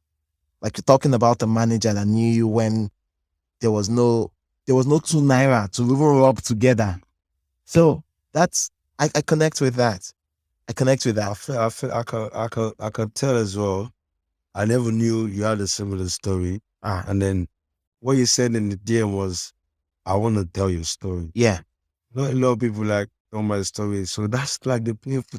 I know where I'm coming from, and if someone is just working like, although I have my own bad sides. Of course, I have my bad side. Everybody has their bad sides. I've learned from like maybe 2 years ago. I was radical. Yeah. I just don't care anyway. But at some point, boy, you need to like understand that you need everyone around you. Even when you need to be mad, sometimes you need to be calm. Yeah. When you need to be crazy with someone, you're mad with someone, and then go to a scene whereby you have to be a friend with someone that you're mad with. Yeah. And the person you're mad with is the friend of person you're talking to. Yeah. There's something that's gonna join you all together. Yes. You just need to like, this industry is like, it's very small. Oh, it's This industry is very small, around, and it goes in circles. goes around, Yes, goes it around. does. So like from the OG, you realize what keeps you going for the OGs. Just carry yourself along. So when you come as a new person, don't think because you just here now working out for you, you feel like you don't give a fuck. You will get to realize that at one stage or the other, you still need. You need your people. So Need your people. I was able to make some mistakes. At some point, I realized you need to need to calm down, and then there will be like problems, but you just need to calm down. Yeah. So, final question. Thank you so much for this. Final question. You've done this. Like, you've done this in a time when you had no money, when you had no inkling of building a career. And then at this stage now, more than anything, you have moved past like basic needs. You're no longer looking for how to eat, what to eat, all of that stuff. By the end of the day, after doing this music, after influencing lifestyles, after giving your people from the hood like something to aspire to, what's in it for you? What do you think you'd go home to at the end of all of this? What do you want with yourself at the end of this journey? Whatever I want myself, I ain't living with nothing. Yeah. That goes to the richest man in the world, intelligent man in the world. That is inevitable, and that is final. Bus stop for everybody. Won't be able to decide how they supposed to live that bad. So that even before I became rich, I had this debt. I'm happy. Do you know why I'm happy now? You just admitted that you're rich. Yes, no, I said before I had money now. Okay. Before you became comfortable. No, rich, but I don't reach anything. Okay, before you're comfortable. So before you became comfortable, yeah, I just knew at the long run, debt was like, I waiting sure pass. where you won't be able to say, this is how they should do me. Your money in the bank. If you're in a country whereby you know they care for, you know they tell your family as they go, bank go transfer all your money before your family people even. I just feel like I'm living the life. Yeah. To some extent, the stages to life. Yeah. It's like when you're on the highway and you're driving in front of you and the people behind of Yeah. that's life. Yeah. Always people True. that are trying to be like you. Yeah. And then they'll be looking up to. That you're trying to be like them. Yeah. So, my bro, I don't know how people see me. People behind us see me like I've gotten there. But the more better you get in life, the more challenges. And then I feel like I haven't like still like the earliest. This is still day one. I've gone beyond drinking Gary level. Yeah. This is another stage where it looks like another, like I need to just go higher. My bro, just go higher, man. It's 28, I have a son. I'm recording. Yeah. The people you see up there today started like 10 years ago, 10 years ago, 10 years celebrating. They didn't just start doing this thing, like it took them 10 years. 10 years to be where they are now. Yeah, you might not appreciate it 10 years. They know. Yeah. Because we've done so much in like 5 years. Like when they were receiving 700,000 and it was a big deal, was not where we blew. Well, we blew when they wanted to pay us 2 million naira instant. When 2 million naira does not mean anything anymore. Yeah. But to get 2 million naira is a whole big deal. So my bro, I'm just on the grind. I'm grateful for everything I've had. What God has done in my life. I'm on the grind. I just want to serving hard. The grace that has been working for me from onset. Because you really truly don't. It is not by man's power. You're not the best journalist. Yeah, I'm not. I have people who write or consider music better than I do. Apart from the fact that you criticize me, I see what you write. Like when you really truly want to write, everyone in Nigeria and diaspora knows there's Joe Akan. I just wonder why. I just need today. My manager had to say, he said we fuck with you. He's emo. It's not real. Because I don't know. Because he probably likes you. So he likes you. So, but because I say they talk again. I see your article against, like it was personal for you more than beyond it. I wonder if you're so direct. Yes. Straight to Zlatan. So me, I take it personally. He is my brother. You get what I'm saying? So the love I have for him is more than what you can imagine. So if you are against him, it's as if you are trying to write against what I believe in. I get you. You get what I'm saying? So I take it personal on that note. But it's not like I'm not a fan. Yeah. Based on the writer perspective, I'm a fan. You get what I'm saying? He has never said it to me. If you say it, Yeah, I'm going to fight him. You're really a fan of who? Exactly. Yeah. Respect. Yeah, but thank you so much, and thank you for doing this, and thank you for holding up beyond anything. Thank you for believing in your dream, and thank you for pushing it beyond any level that people would think about, like people would consider that you'd get to. I'm very interested in your next level. I'm very interested in your next project, and definitely we're going to support. Yeah, but bro, it's the only way up, and then I feel like I've gone beyond that radicals that, and then like need to avoid problem. Yes. If you say you like problem, when you see problem, You go on. you know need No that. need Problem no dey end well. Problem go dey extend. True. You understand? True. So I've gone beyond that stage of that OP. And then when I saw the message, I'm actually, the way he said it, I've read a lot of articles. Like I read when people drop and I see how you write about them.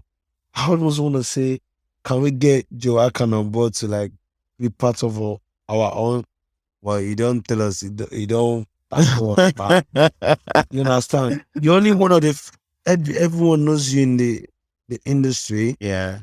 When Rema dropped his project, you're right. Yeah. When this drops, you're right. Yeah. When this did, you're right. I was surprised that despite why I knew that I didn't block. I just discovered that I didn't block you on Instagram and Yeah. Twitter. On the nose, You go block. I just want to see Yeah. on the number that for don't block. I Yeah. do. So Yeah. I know. The because fact for that the first time he messaged me, I was supposed I liked him. I said come to a hotel. yes, you And did. then You did. something happened. Yeah. the And then next he thing couldn't is, do it.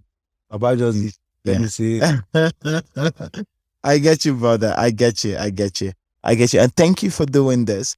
I'm grateful about it. I'm grateful that we were able to like sit down, like even drink together bless, and have a conversation about like your journey and everything. bless. Thank you so much. Sorry. Blessings, brother. Welcome. It's Well done. love. Well done. Knock on.